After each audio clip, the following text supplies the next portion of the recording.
What is it you want, Barry? What do you want? You want the moon? Just say the word and I'll throw a lasso around it and pull it down.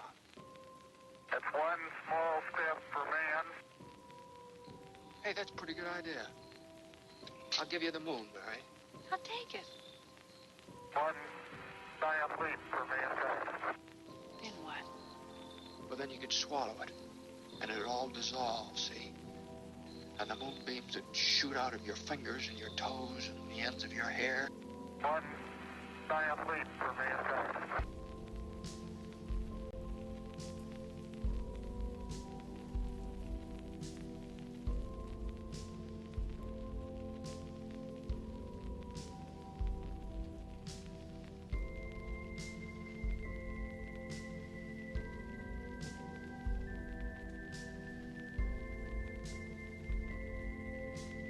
One giant leap for mankind.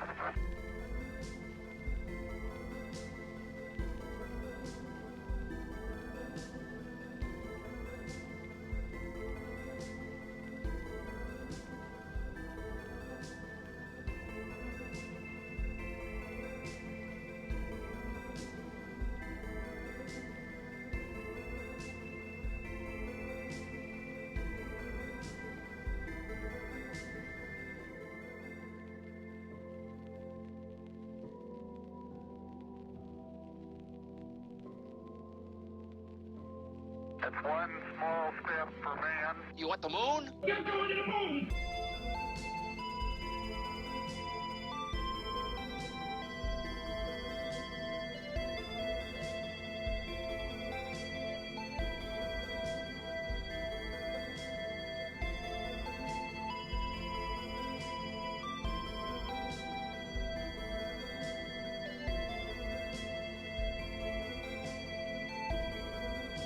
You want the moon? You're going to the moon!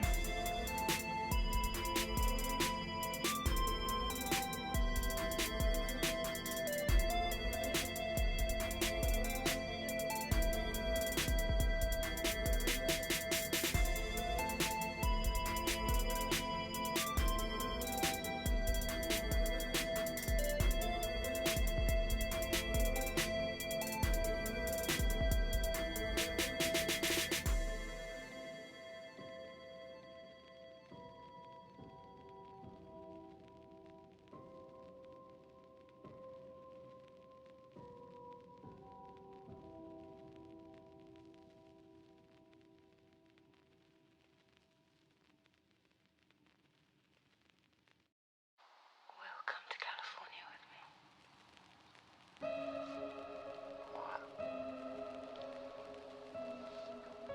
I want you to come to California with me. I know, because I feel it.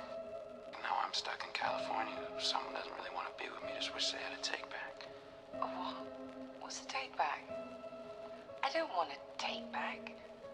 I just want you to come to California with me.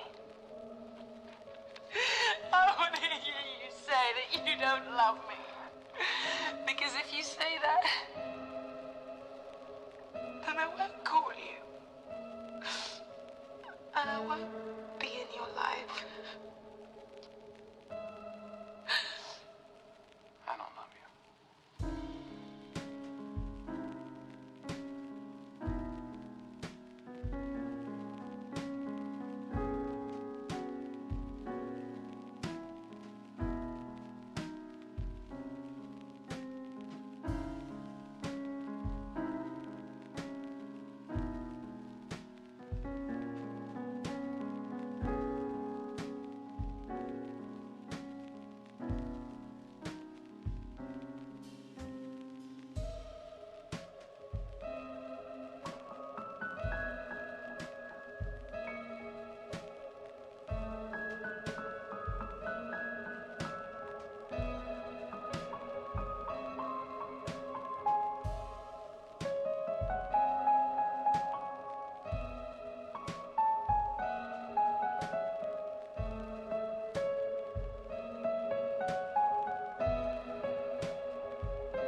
have to be willing to do whatever it takes to seize your moment. Seize your moment. Seize your moment. This is the moment. This is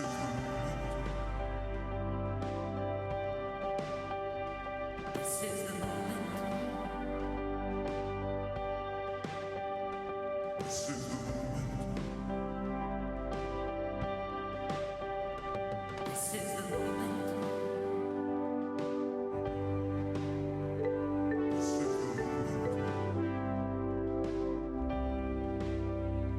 This is the moment.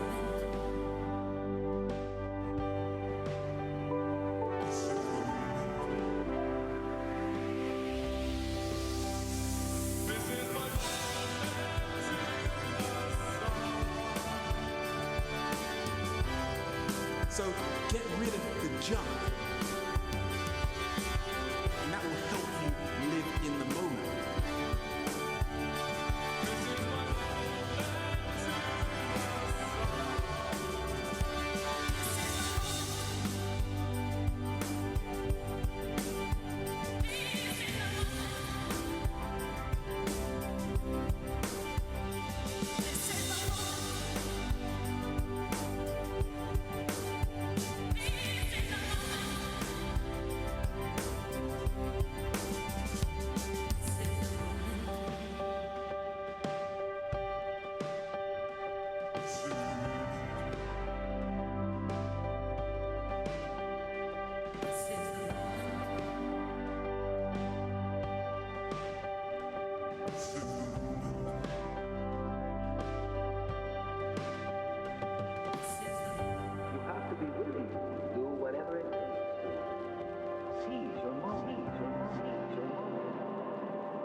Hello everyone, and welcome.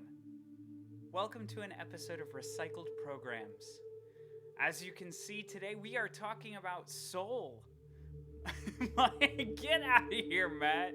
I haven't even started yet. Okay, but yeah, we're talking about soul. Yeah, no, you're fine. Everyone's entitled to their opinion, Matt. You're fine. It's fine. But as you can clearly see by the big spoiler alert, I wanted to make sure that anyone who popped into my stream knew that we were going to be talking about spoilers. If you're uncomfortable with it, we are talking about Soul, so if you haven't seen it and you don't want any spoilers, now's your chance. Turn away, plug your ears. This movie made you have a midlife crisis. Yes, okay. But please ruin it for me. Okay, I plan to. So yeah, we're talking about Soul today. Also, I don't know if you can hear the music in the background. Let me know. I've changed a lot of stream stuff up. I have like a moving background now. I'm doing a lot of things. Oh, I'll get into that, Mike. Give me just a second here. I want to make sure my stream is okay. But yeah, there should be background music. Pompinosity! I am aligning my chakras, yes. Actually, I just feel like I owe it to the people who are here and who have subscribed to my channel. I feel like I owe it to them to put on a good show, and I've been kind of just half-assing it this whole time, so now I'm putting in some work. So yeah, if the music in the background, if you can hear it, that's awesome. It's still tough to see, or maybe I'm blind. Wait, the background or me? Because if I'm tough to see, then that's a real big issue, Matt. I did update the emote. I did. I can see the emote. But it might be a little bit tough to see, to be honest. It's just they're so small, and pompinosity is such a long word. Whoever came up with that word was an idiot. Okay, I know it looks better for sure. It looks clearer. But yeah, anyway. I owe it to you guys to make stuff look good. I really do want to know about the music in the background. Can you hear it, and is it too loud? I must know these things. It's better though. See, I would do that, except currently I don't have enough popularity to make 2 separate emotes. I can only have one for tier 1 subscribers right now. And so in order to get the 2 emotes, you would have to pay like $10 for a subscription, and I don't want my viewers to do that. So I'm sticking it to Twitch. I'm gonna put it all in one. Maybe I just need a bigger screen. That's the way to fix it, for sure.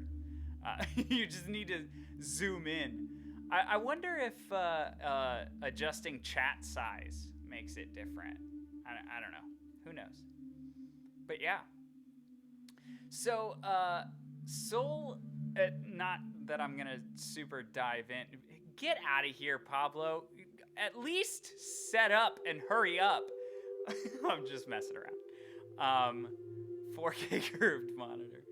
I can hear the music and it's not too loud. Thank you, Pleasantly Purple. I appreciate it. I did want to have something going on in the background because I felt it would be boring just hearing my whiny nasal voice all the time. So, you know. But yeah, my computer's being slow. That's okay. I did send you the link. Squished it? How did you do that? Is that a command that you can do? Is that a thing? How do you do that? Matt, you have bewildered me with the powers of Twitch. Matt is a sorcerer. Wait! Oh, okay. That's right. You can modify things with channel points. I had no idea. Well, I'm so glad. That's awesome. I appreciate that. But yeah, so anyway, this is a very serious show where we're talking about very serious things. So I'm going to start to dive in a little bit. And if you guys have comments or questions, feel free to dive in there and ask in chat. I'd love to answer for you. But let's start with a little bit of an overview of what Soul is. Also, Pablo will be joining us. He's just... Oh, straight up. Hold up.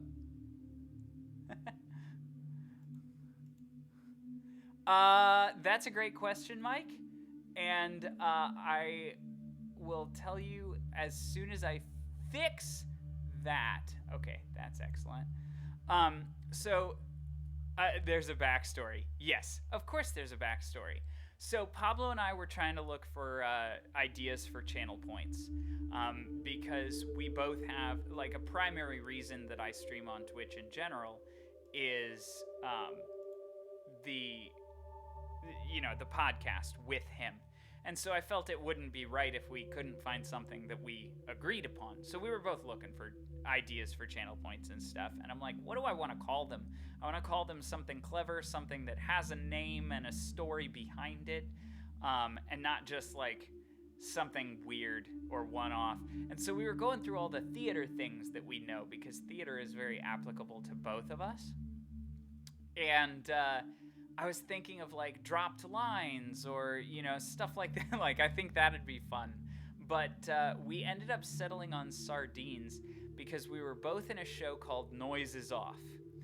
And if you've ever seen Noises Off, it's a farce, first of all. So it's a lot of slapstick comedy, a lot of physical, bits and stuff like that. And a huge key element of that show is this plate of sardines. And like all of the characters, it's all about doors and sardines. Exactly. Pablo's right. It's all about doors and sardines. And so all of the characters in it, they lose this plate of sardines and everything. It's to explain Noises Off a little bit better, it's a show about a show that goes wrong. And so like the whole first act is this director working with the actors the night before opening, and they still can't get their lines right, they still can't get the blocking right, all of that kind of stuff. So it's crazy. But basically, there's this plate of sardines, and nobody can remember if it comes on stage at this time or off, and then sardines get spilled all over the place, and sardines are a huge part of that show. And so, since it was kind of an inside joke between the two of us, we were like, sardines. It has to be sardines. So that's why it is what it is. Now you know. But yeah. So basically, it's a show. Yes, actually, that is the definition of show. Correct. Either way, it's better than calling it Daddy's Love. That is true. That is awkward. But yeah. So anyway, Soul, because this is not a show. Of course, I'm glad to share, Mike. But Soul is, now I'm going to give an overview of this show, Soul. Soul is a story that follows an African-American jazz musician who is currently a middle school teacher. Now, it's very apparent throughout the beginning of this film that he does not like his life as a middle school teacher, and he wants to be a professional jazz musician. He's just waiting for his big break. Along the way... Sorry, Mike, that was really funny. That was great. I appreciate that. No, so along the way, he's looking for a gig, and one of his previous students finds a gig for him and recommends a gig for him. And on the way to that gig, he falls in a pothole and dies. And so Soul is, sorry, you can't see my air quotes, dies. There we go. I'm like covering it with the mic stand. Anyway, he dies. And so a big portion of Soul is obviously about existentialism. And a big portion of Soul is about like what is beyond death and stuff like that. So Pixar answers that question for us with a new world, because Pixar loves creating these new worlds. And in this world, you become this soul, obviously, version of yourself. And after death, you basically get put on a conveyor belt that goes to the great beyond. And the great beyond is just an unknown. Even throughout the movie, we don't know what is the great beyond. It's just a collection of stars that all these souls get sucked up into. So we have no idea. But obviously the main character does not want to go to the great beyond because he just got his first big break. His life is just about to start, so he escapes. And he accidentally winds up in what's known as the Great Before. The Great Before is Pixar's answer to what lies before life, I suppose. And he gets recognized as a soul mentor. He gets put with a soul that is fairly unruly and doesn't exactly want to become... Oh no, hold on just a second. I gotta figure this out. That's super weird and dumb.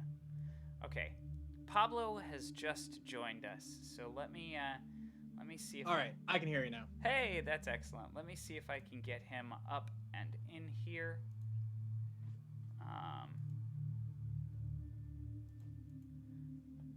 Let's see here. There we are. Hi, Pablo. Hey, how's it going? Pretty good. I'm just trying to make you actually appear. Oh, gotcha. There you are. Also, I'm glad that Matt dropped his social security number. Oh yeah, of course. It's the easiest one to remember, so it's good. That is true. It's super easy to remember. I'm having trouble seeing you though, but I guess I can just hear you. Oh yeah, that's because I don't have my camera on. Yo, President Donald Trump just followed us. Thanks so much for the follow, President Donald Trump. We are here talking about Soul. So if you haven't seen it and you hate spoilers, this is a terrible stream for you to appear in. But thank you for coming in. Now you should be able to see me, Pablo. Yes, I see you perfectly. Excellent. Sorry, I just came back from the dentist, and boy, are my arms tired. You just flew back? Yes. Nice. But yeah, if this part looks a little stiff, that's because I still have some anesthetic, not because I have a stroke. Contrary to popular belief. Not to make light of stroke. I mean, I'm sure, the stroke community has my respects. But, so I'm not gonna lie to you, Pablo. What? It's perfect because the light from the great beyond is like hitting you directly on the side of the face. Oh, thanks. I was thinking. I know. I just like barged in right in the middle of your thing, but I wanted to show you. I have two different backgrounds that I was playing with, so I don't know. I might change it after the intermission, but yeah, go for it. I was having fun with this. Yeah. So yeah, I was kind of right in the middle of talking about Soul, just giving like an overview of it, a not so brief overview. So basically, he winds up there. It is nice. So he winds up in what this is the Great Before, and he ends up being stuck as a mentor to a soul. Eminem. I don't know how to control anything, so maybe that'll help. Also, the weather is insane down here, so if at any point I cut off, don't be alarmed. It's just I don't know what the hell's going on out there. I'm sorry, I have no idea. But I didn't even take my coat off. But once I warm down a little, I'll take it off. But yeah.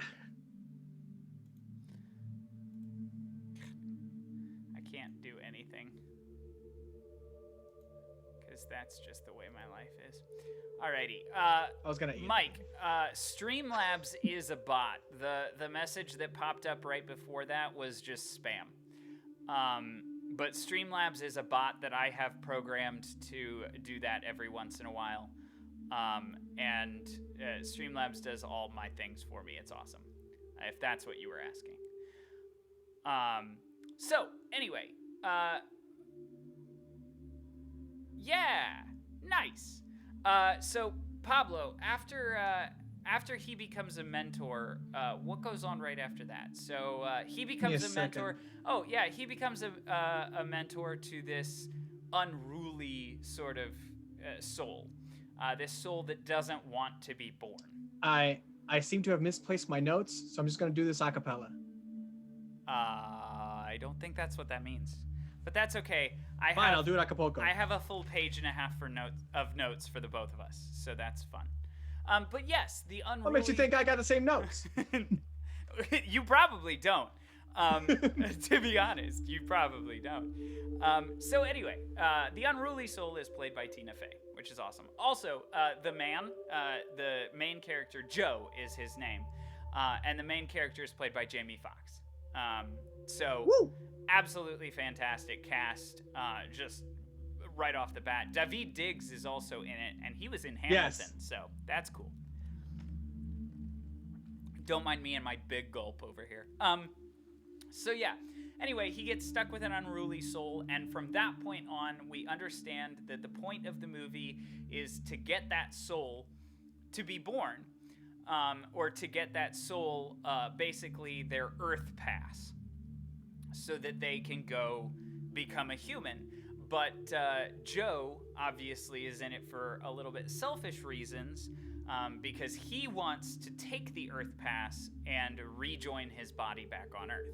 So that's kind of the main point of the beginning part of the movie. And then obviously, just in typical Pixar movie fashion, you've got a very funny and adventurous middle portion where, Joe takes this unruly soul on a bunch of adventures. They wind up eventually meeting some characters that manage to get them back to Earth, but the soul, the unruly soul, whose name is actually 22. It's soul number 22. And so 22 accidentally lands in Joe's body, and Joe lands in the body of a cat. And then beyond that, it's them struggling on Earth and them living life as these weird things that they're not used to being. Like 22 is not used to being human or on Earth. But 22 gets to experience all the things that she's been saying nah to. Exactly. And Joe gets to experience being a cat, which is interesting in a Pixar way. No, but it is funny because in the typical Pixar fashion, you've got this character who is a cat and can only actually truly communicate with 22 and can't communicate with anybody else other than like meows and scratches and stuff like that. That's all. Which, by the way, can I say real quick? It was just a quick joke, but I laughed my ass off when they were saying, then where's the cat, or and it's just like the cat in the conveyor belt. Yeah, I'm actually gonna come back to that one later, so I'm glad you brought it up. So yeah, there is this scene where I think Joe says, "Where's the cat?" Yeah, where's the cat? If I'm in the cat's body, where's the cat? And it shows the cat on the conveyor belt as if it had died and is now going to the great beyond, just like in Pablo's picture there. So anyway, all of that happens, and basically, they're trying to get switched back before Joe's gig that night. It puts some stakes in there, and it says, we've got to rush to get this done. And all the while, bad things happen, and they have to meet different characters that Joe knows in real life to figure things out, including but not limited to his barber because he messes up his hair, and his mother because he needs a new suit, and his mother is a tailor. Now, those are when the emotional moments hit. That's Pixar pulling at your heartstrings. So I'm sure that I don't know, Pablo, if you have anything to say about those moments, but I know I'm gonna come back to them eventually. Yes. So, no, I do too. So yeah, I got you. So we'll go there. But then at the very end of the movie, coming into the finale, so to speak, 22 and Joe have the opportunity to switch bodies, and Joe can then triumphantly, get his gig. But instead, 22 decides that she's not ready to go, or they, because 22 is not really a she, it's just Tina Fey. But she just picked an annoying voice. Yeah, that's all. Yeah, really. 22 is like an unborn soul, so it's whatever it is. But 22 decides that they're not ready to leave Earth because they want to find something that I will keep coming back to, their spark.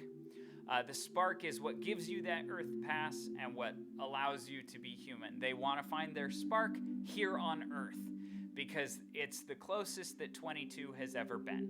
And so 22 runs off, and Joe has to track 22 down. And finally, Joe gets put back in his own body to get to the gig just barely in the nick of time, and plays, and is finally, for the first time in his life, doing exactly what he's always wanted to do, and has this feeling of unfulfillment, which I believe is what the movie is about. And so we'll definitely talk about that a lot. So he has this moment of unfulfillment, and he goes back into the soul realm, the spirit world, whatever you want to call it, this area before the great beyond. He goes back into this space. Matt. That is funny, Matt. I appreciate that. For those of you watching at home, Matt's 3-year-old says, Matt's 3-year-old niece, I'm sorry, said that his spark is eating food, which I totally get. I'm a big foodie. Yeah.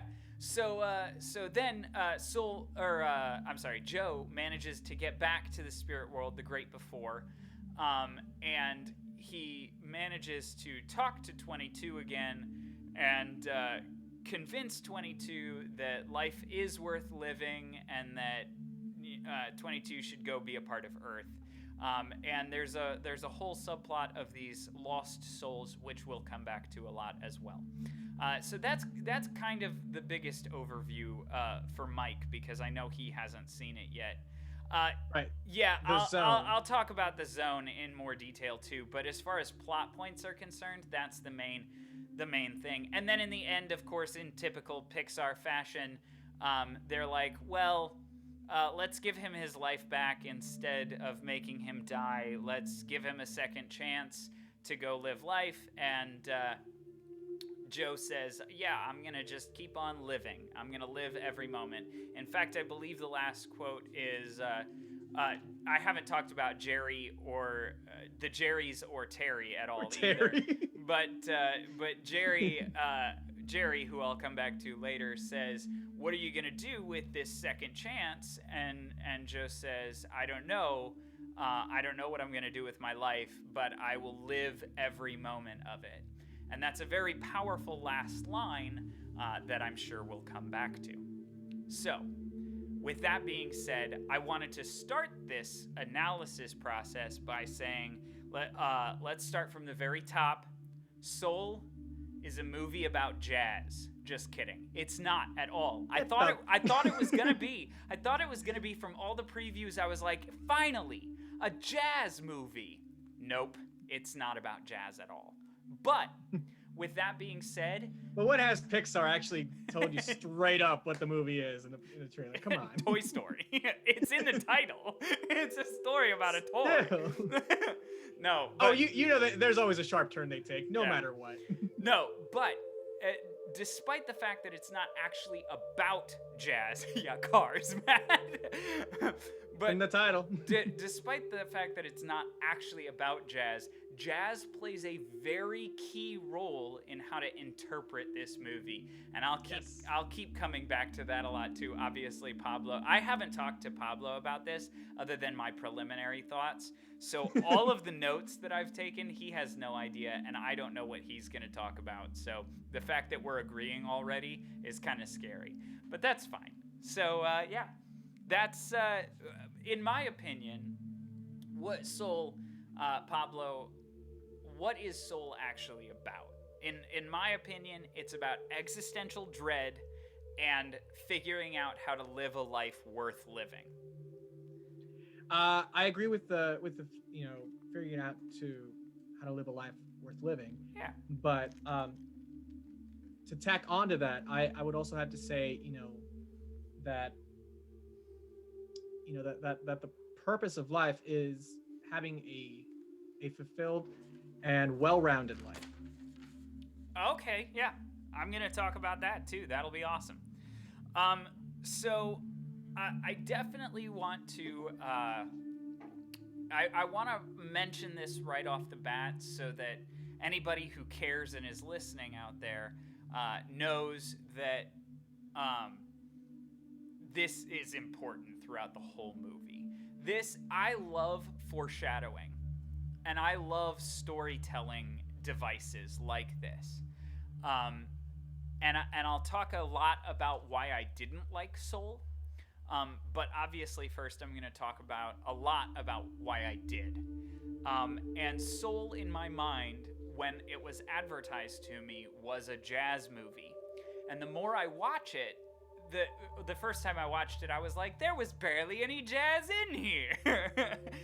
but that's on contraire. That's because I'm a jazz snob, and I was like, this movie needs to be like La La Land. Anyway. It needs to save jazz once more. It needs to save jazz again. But no. The more I've watched it, because I've seen it 3 times in its entirety since the first time I watched it, so I guess 4 times now. That's how to count. And I've seen multiple clips of it and analyses of it and, all the things. But the more I watch Soul and the more I think about it, it is a jazz movie. Because of the way that it's executed, because of the lessons that it teaches, and how applicable they are to a jazz musician. I think one of the major points that Soul drives home is the importance of improvisation.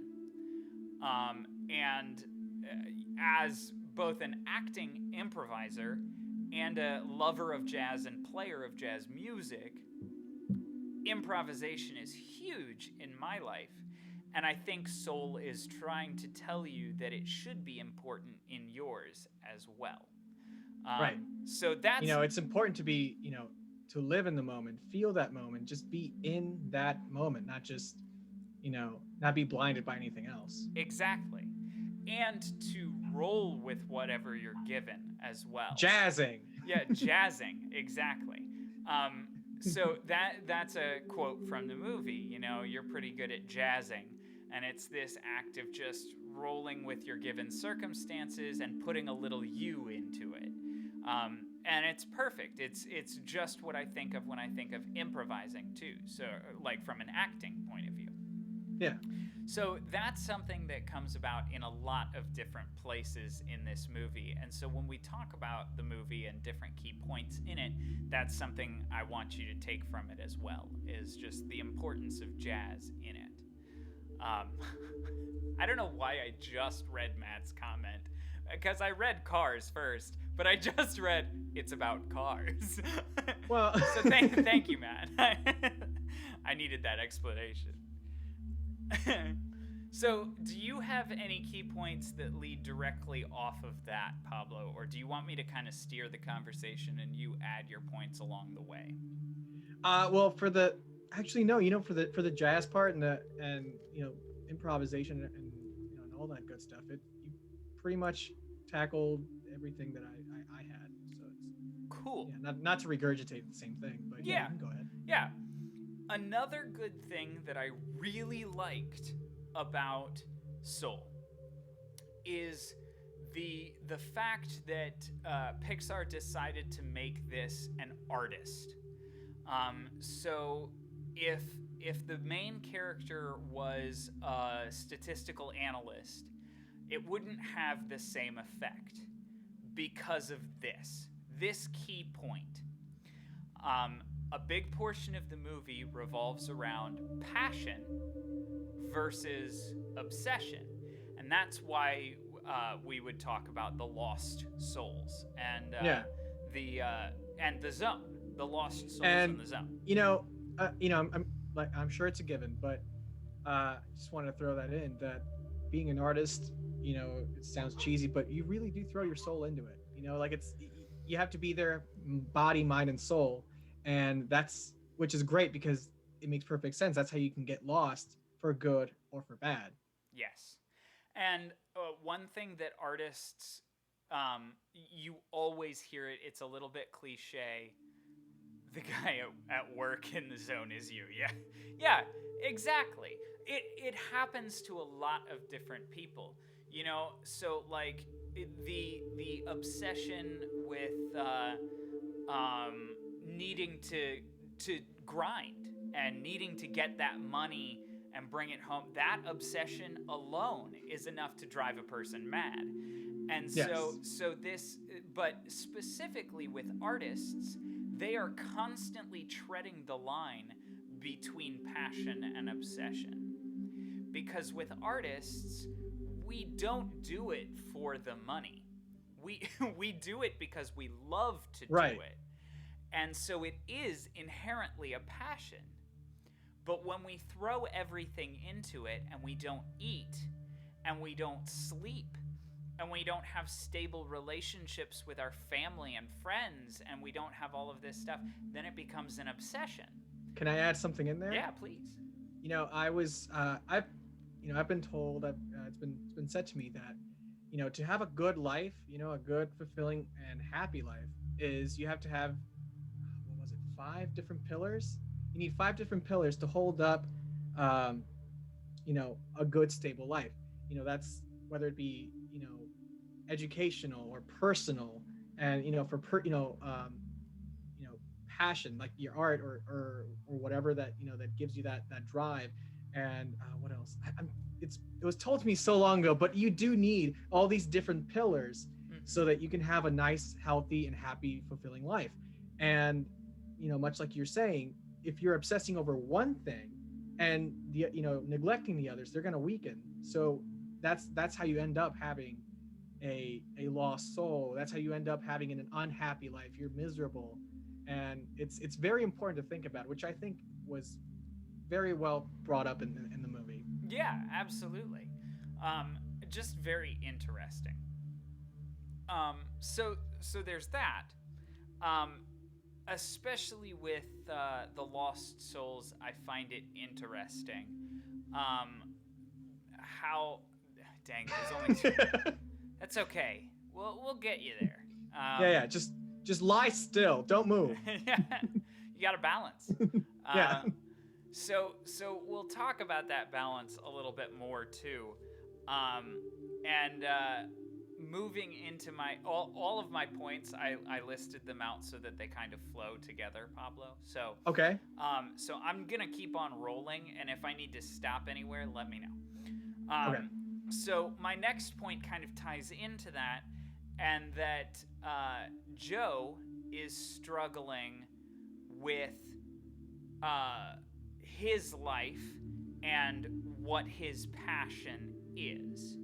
And I think that's an interesting point too, because obviously he thinks and he believes that his passion is being a professional musician. But it's very clear to the audience and everyone around him that he can be passionate about and is very, very good at teaching. Yes. And affecting others. And so something that Pixar does in this is they draw a comparison between gaining value in your life from your status, whether that be occupational or otherwise, and gaining value in your life via the lives you've affected or touched or communicated with, anything like that. Right. And so that's another part of passion that Joe struggles with. Do you have anything on that point? No, so far so good. Cool, excellent. So with that in mind, I want to talk about Spark. And what, because it's never truly answered what Spark is in the movie. It's never just outright said anyway. Obviously, we draw the conclusion that the spark is what makes you whole. The spark is the thing that makes you whole. But Joe, for the longest time, thinks that that's your passion and your purpose. Right. But obviously, we learn from Jerry that that's incorrect, because he brushes it off and thinks that that's silly. So what conclusion can we draw? If it's not the thing that is your purpose, your driving force, then what is the spark? If it can be a thing like playing soccer, because the kid got hit in the head with a soccer ball and that was his spark or their spark, go ahead, please. Yeah. Okay. This is just me. This is just the way I interpreted it. Yes. Sorry. Numbed lips. But so the way I see it is that a spark is it's that thing. It's a spark. It's a small thing. It's that thing that you use that brings you happiness to lift you up when you really need it. Kind of like let's say throughout your life you're this balloon, right? And you're bouncing it, making sure it doesn't hit the ground. The spark is that thing that makes you bounce back up. It's some sort of support system that says, okay, remember, this makes you happy. Think about that. And then it bounces you back up. That's something I see as what a spark is. I want to place an idea in your head, Pablo, and everybody else listening. So they used a very specific term that got my gears rolling. So when I first heard this, I was like, oh, the spark is something that keeps you going. It's the thing, like you were saying, that keeps you happy, that, keeps your balloon up in the air, all of that kind of stuff. It's that breath of fresh air. Yeah. And that's what I thought immediately the very first time I watched the movie, and the very second, and probably the third. But the fourth time I was like, wait a second, no, that can't be it. And here's why. They used a very specific word. It's a spark. Sparks ignite a flame. Okay. Yes. Okay. So a spark is only there for an instant, and then it's gone. Then it's a flame. Then it's a fire. It's no longer a spark. Inside of a fire, you don't see a spark. So the spark to me is the instantaneous, the moment of the decision to, in Soul's case anyway, Yeah. to live in a sense. It is the one thing that concretes it in your mind that life is worth living. All right, yeah. So whereas you think it's the happiness that keeps you going, I think it's the happiness that's so deeply rooted inside you that, yeah, now it might keep you going, but it was the reason you started in the first place. Okay. No, that makes a lot of sense. And so, yeah, of course, for a lot of people, it is what keeps them going. But for me, if I can analyze my own life a little bit, I didn't anticipate analyzing my own life, so this is going to be a moment. But oh, see, that's where most of my notes came in. Oops. So with my own life, I loved singing and performing, okay? And when I was 8 years old, I joined a professional choir because I loved singing and performing. Now, obviously, Soul is talking about before birth, before life itself, right? Yes. But for me, this is kind of my only metaphor because I don't remember before birth. So my whole thing is, yeah, I loved singing and performing, so I joined choir. Choir was not my purpose. My choir was not my spark. The spark was performing. Because so far I've been in choir, which I really love doing. I've been in theater, which I really love. I've worked on films, which I really love. I now stream live on Twitch, which is another form of entertainment. I've done radio stuff. I've done a lot of stuff. And none of those things are my purpose. It's just the deeply rooted spark of wanting to perform, wanting to be in that spotlight. And so that's kind of my take on it. And I like that. I like that take. Yeah, because then even in Joe's case, music might be his spark, but he can funnel that into teaching music because that's what he's really good at, and that's where he has a stable career and all of that kind of stuff. So that's kind of what I saw with it, is that spark. Hey, Linz, thanks for dropping by. We're talking. Linz, what up? We're talking about Soul, so huge spoiler alert if you haven't seen it. But I absolutely logs out, leaves, just gone. I absolutely love it, and we are yes, isn't it great? But yeah, we are right in the middle of analyzing and really diving deep into what Soul is about, and so strap in, folks.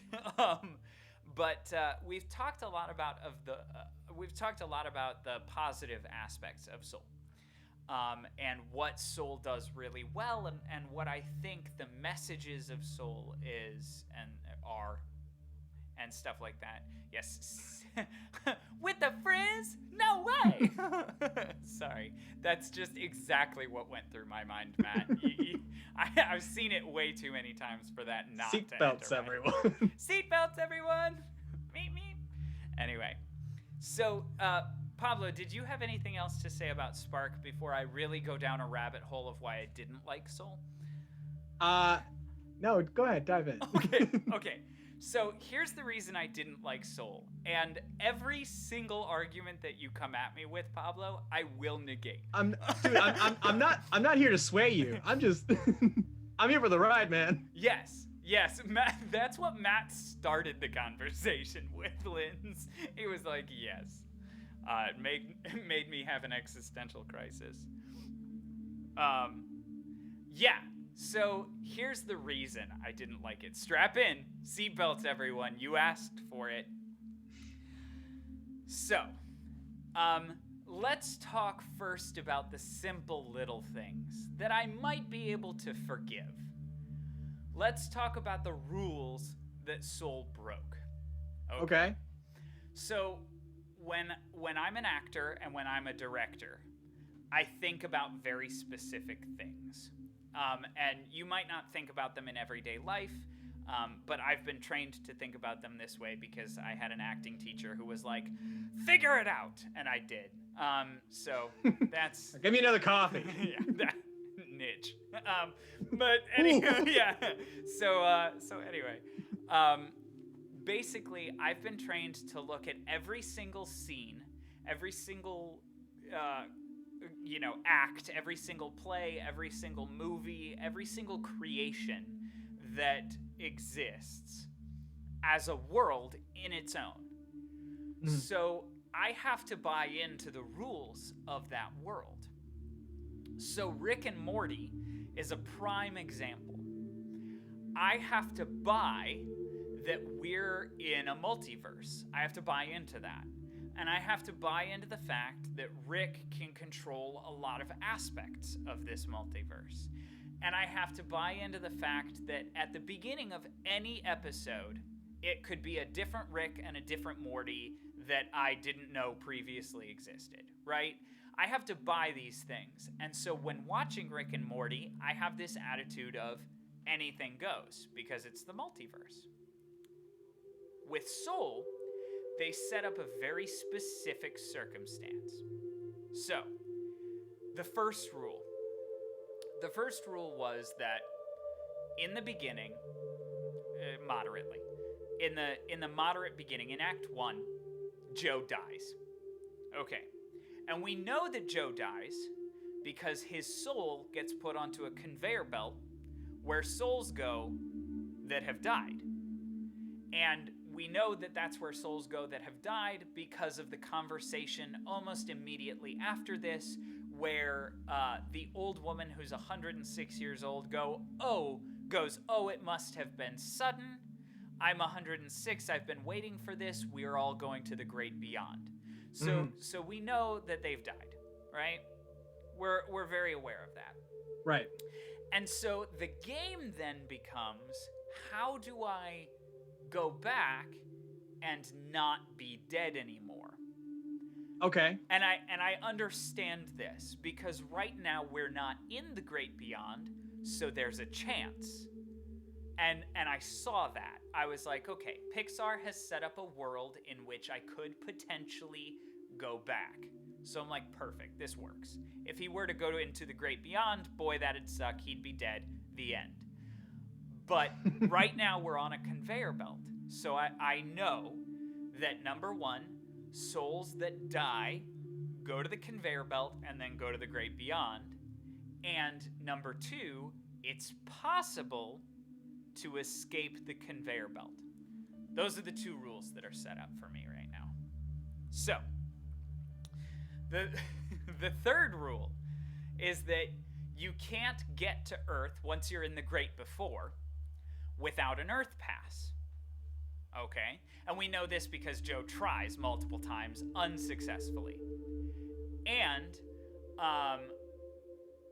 then even at the end, when 22 does get the Earth pass, Joe is still sent backwards while 22 goes to Earth. So we know that you can't get to Earth without an Earth pass. That has been set up. And then they set up some loopholes, which I'm okay with, but, you know, we'll talk about those in a minute. I'm okay with those loopholes, although it is just really convenient that they had those loopholes in there. And the fourth rule is that Terry's only job is to keep the count accurate. Boom. Fourth rule. Terry's, these are my rules. That's all I need to know. Terry's only job is to keep the count accurate, and his character is bad at it, okay? Like tragically bad at it. I love Terry. I love it. Terry might be a woman. I'm not really sure at this point. It's voiced by a woman. Is it? Yeah. Definitely sounds That's little bit like a man. Moana's grandmother. That's Moana's grandmother. I love that. That's fantastic. Terry seems like a man, but that's probably just because in my head, Terry is the only villain in this movie. And so inherently, I made Terry a man in my head. That's my cultural bias. Terry is the annoying coworker who tells your boss you go over on your break by 5 minutes. Exactly. Yes. And the other thing that we know is Terry is a stickler for the rules. So Terry loves the count and the accuracy of the count and is hell-bent to make the count accurate, and Terry is a stickler for the rules. Which is why I like that, it's not that Terry is the villain. He's just an antagonist because he or she is just doing their job. Yes. And they want to do it right to the nth degree. Exactly. And it's the closest thing to a villain that we get. Right. Which is fine for a Pixar movie. It's not a Disney movie. Disney does really well with this is the villain. But Pixar, right. But Pixar does really well with Sid is not a villain. Sid is just a misunderstood child. Inside Out, anger is not the villain. Sadness is not the villain. Inside Out, nobody's the villain. That's fine. Right. There doesn't have to be a villain. It's Pixar. It's chill. So, with those 4 rules in mind, let's talk about some things. Oh, and fifth rule that is just purely an aesthetic rule that comes into massive play at the end of the movie and made me go, what? The 5th rule is that everyone who enters the soul realm, this great before and the conveyor belt in between, whatever that is, everyone who enters this realm is not wearing any clothes except for one item. The French, I believe, gentleman is wearing a bow tie.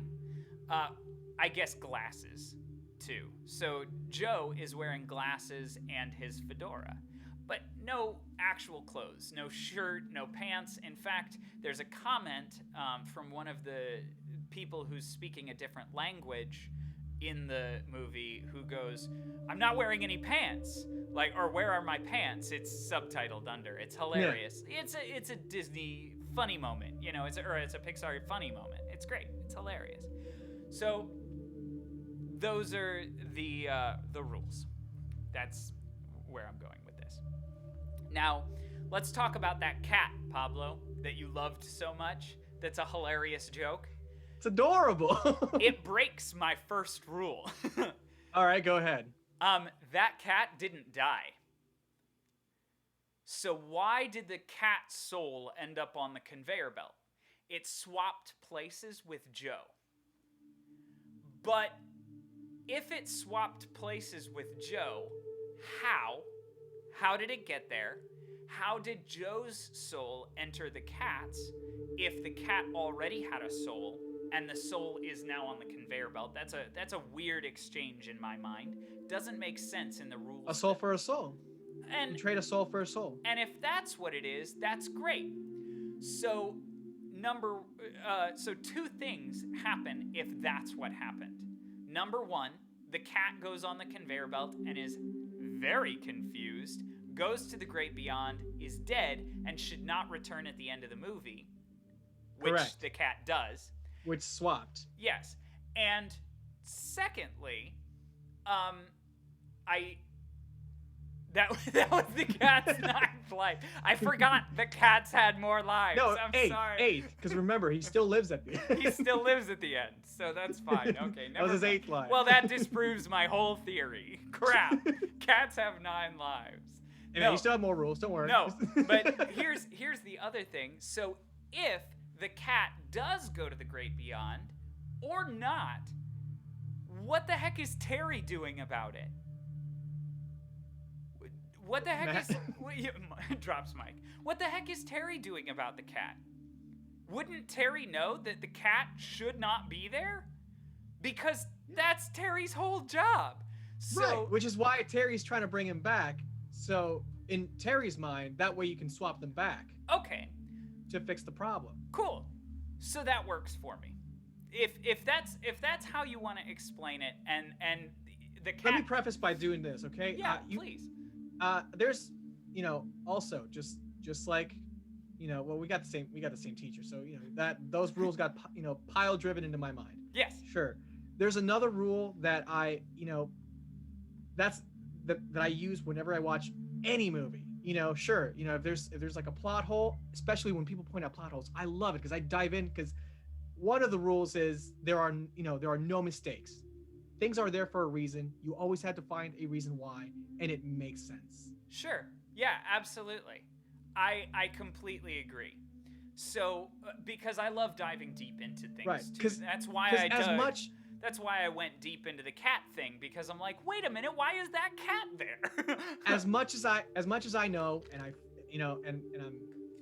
I made my peace with it. Nobody's perfect. Sure, everyone's there's gonna be a mistake there, but I know for sure that in a room full of writers and and all these different artists and what have you wanting to make a good movie, they're not just gonna go, yeah, but what about the cat? Yeah, fuck it. Yeah, it's just a joke. Just leave it at that. No, it's got to make sense in some way, shape, or form. No one's gonna say, well, oh my god, we got to turn in this movie, by midnight tomorrow. Well, what are we gonna do? Like, relax. So like I know that there's always, whether it's a big explanation or a small, I know there's an explanation for it. Yeah, absolutely. And so I always try to say why, and I peel the onion to it. And a lot of times I give it the benefit of the doubt because I'm like, oh, it's a joke. So if it's a joke, I just kind of discredit it. But then I'm like, wait, that joke breaks the rules. And so I have to look deeper into it. So that's one thing. Now let's talk about the other thing that breaks my rules. Okay. The other thing that breaks my rules, in my opinion, is the seed. I don't know what you call it, but the whirly, propeller seed. Yeah, the propeller seed, the whirly bird or whatever it is. Anyway, the twirly seed. So the seed breaks my rules twofold. Number one, you can't enter the soul world with clothes. So where does he take it out of? Because he put it in his pocket. So that doesn't make sense to me. So we can dive deep into that one. But second of all, living things don't enter the soul world, and that is a living thing. It's not It's not dead. And not only is it a living thing, but it's a metaphor for life. And so the fact that got in the soul world doesn't make sense to me at all. Right. So do you want to dive into that one, or are you going to let me have it? No, I mean, I'll let you have it, because that was a question mark that popped in my mind when I watched it. And again, if you guys have any comments on that, I'd love to hear your thoughts. It's a dead leaf. No, it's not. It's a seed. It's a seedling. It's I'm sorry. That comment is just wrong, Matt. No, I'm just kidding. But it's not a dead leaf in this case. Although, wouldn't that be a better option? I think the reason they went with the whirly bird, or the whatever it's called, again, I have no idea. It's a seed. It's a seedling of some sort. But I think the main reason that they went with that instead of a leaf, because they also saw the leaves flying through that area. Mm-hmm. The reason they went with that instead of a leaf is because that looks like him as a soul. It has the same shape. The seed has the same shape as him as a soul. I would, yeah, that makes sense. I would have gone with what you said, with it being a metaphor for life. And it's a metaphor for life, yeah. Because it is 22 who, number one, is seeing this intriguing object with fresh new eyes, looking at the world for the first time. And not only that, she's watching this metaphor of her. She's that seedling. It's something that if she let it happen, she could live a life and grow into her tree. Growing her life, making something out of it. That's what I kind of coalesced with it. Yeah. No, absolutely. I think aesthetically it looks like Soul, and actually intellectually it is that metaphor. And I would even say that. By the way, real quick, yeah, Chidley fucked up storytelling for me, so that's I overanalyze every detail. We've been burned by the teachers of our past. English teachers, why? So yes. So not only to me does it represent life, and is it a metaphor for life, but it is also inherently, because it's a seedling, a metaphor for birth or rebirth. And so the fact that both of our characters, not everything is a symbol, English teachers, but I have this said is. that. I have said that in classes before. Right? But this is a symbol. It's definitely a symbol for birth and rebirth. And I say that because on it again, it's twofold. It's a double metaphor. For 22, it's a symbol of birth. And for Joe, it's a symbol of rebirth and recollecting his thoughts and his ideas about his own life. And so it is this huge metaphor.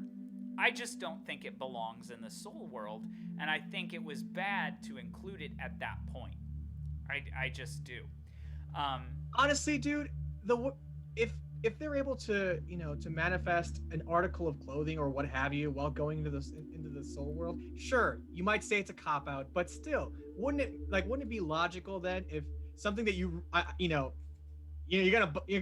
probably gonna say no, but still, if there's a possibility of something manifesting outside of what your actual person is into the soul world, who's to say they can't manifest a seedling a la sort of Gryffindor? Wait, straight up, I just figured it out. Nope, we're done. I just figured it out. I just explained my own error. It helps to talk things through with you. He didn't. Thank you. He didn't die that time. What's up, Microvideoside? Thanks so much for the raid. I appreciate it. I thought you were already done because you popped in my chat earlier. I didn't realize. But thanks so much, guys, for coming in. Microvideoside, it's always good to see you. I guess just knowing that you're here. Yeah, just knowing that you exist is super nice. How'd your stream go, man? Was it good? Excuse me. I'm so sorry. I hope it all went well.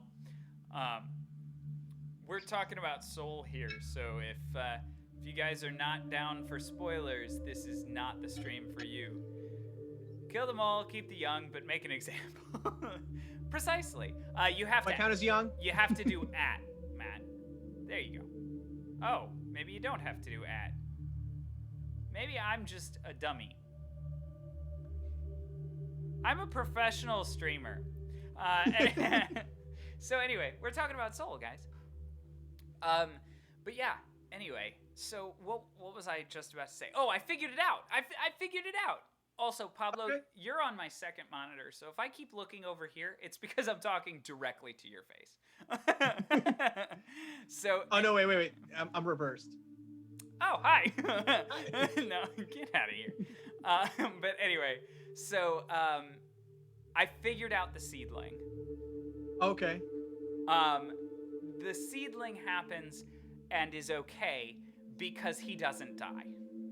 Because he goes to the zone.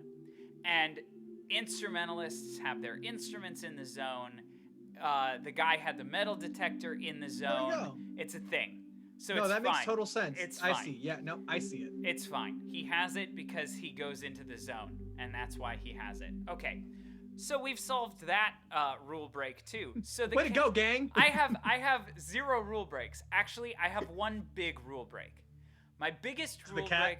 No, my biggest rule break was the cop out at the end of the movie, where Jerry was just like, we're gonna give you a second chance, and Joe said, yeah, but what about Terry? The stickler for the rules and the one who keeps the count, and they just said, oh, we'll take care of him, and Jerry just went, hey, look over there, Terry, it's something really important, and then they fixed the count. That's a cop-out, in my opinion. I'm sorry, but that Really? doesn't... No, it's funny. It's great. It's hilarious. No, absolutely. Yeah, it's funny, but it's a cop-out to me. I don't think that's real. Because his whole job is keeping the count accurate, and if the count's not accurate, he has failed his sole purpose in existence. Or I'm a conspiracy theorist. I'm sorry. I'm a conspiracy theorist. So, hear me out. What if they did it for his own good? Yeah, get out of here. Think about it. Think about it. No, think about it. Describe the Jerrys to me. Please describe the Jerrys to me. Okay. His sole purpose, Matt, yes. No. Go ahead. So the Jerry's purpose is to keep balance in the universe, is my guess. Right, yes. I'm sorry, I meant physically. Describe them physically to me. They are everything. They're everything. They're of course they want to bring balance to everything. Yeah. And even personality wise, you see them more, I guess more happy, more understanding than Terry is. Yeah. Not only that, I'm sorry, you were saying. I just wanted to bring to that point. I loved the quote where the one Jerry that has been kind of the main Jerry, I suppose, the main Jerry is like we're in the occupation of inspiration. Yeah. So it's not often that we get inspired. And I thought that was really cool. So yeah, they are in the inspiration business, and so they are very cheery and very uplifting in a sense. So continue with your point. Right. I may be wrong on this. Yeah. Bear with me though. No. So I'm down your rabbit hole, man. So follow my trip. And so these are, where was I? I was saying, these are inspirational beings. And I think, I think part of that is also, they have some sort of growth, like they're these higher beings. Whereas Terry, not to stir the pot here, but Terry is also very focused and very, tunnel visioned into their work. So that doesn't leave you much room for growth, leaving Terry a short and sometimes even like, angry, or not even angry, but just, I don't know, just not as open-minded as the other ones are. Of course, I'm not saying that Terry should say, oh, it's fine, they don't need to count it, and all hell breaks loose with all these souls entering or not entering. No, but it kind of like gives Terry a little bit of a kick of, oh wow, I'm not focused on my one thing, and it's okay to let something go. Of course, I'm not saying that letting his soul go is something minor. No, it's a big deal, but I think there's something justified with that. Okay, I can see that. Also, to your point, not only is Jerry short, is Terry short, but Terry is also very pointed. Yes. Whereas the Jerrys are all very round. Yes. Yeah. Which I find interesting as well. So I don't like that they give him a second chance at the end. And I think it's a cop-out. I actually saw that one coming, to be honest. Yeah. I did not. I saw 5 other things happening. I saw the potential of 5 other things. And I'm gonna quote directly Evan Scholl is on, by the way. Hello. Oh, hey Evan. Hey, thanks for dropping in. The Mito house is the powerchondria of the cell. That is true. What? That gave me a headache. Yeah, right. No, but so I'm gonna quote a reviewer, Daz Reviews. Have you ever seen any of Daz Reviews stuff? Daz Reviews? Yeah. I don't think so, no. Yeah, Matt, I really wish he died too. And here's what I here's what I think. So Daz Reviews saw 5 things happening, and I also, throughout watching the movie the very first time, saw those 5 things happening. Okay. Number 1, Joe, in some way, shape, or form, comes back to Earth purely for the reason of supporting 22's birth. Okay. In some way. Whether that be, being there for it and like helping 22 have a life, and then there's this montage of him being a mentor to 22 in reality.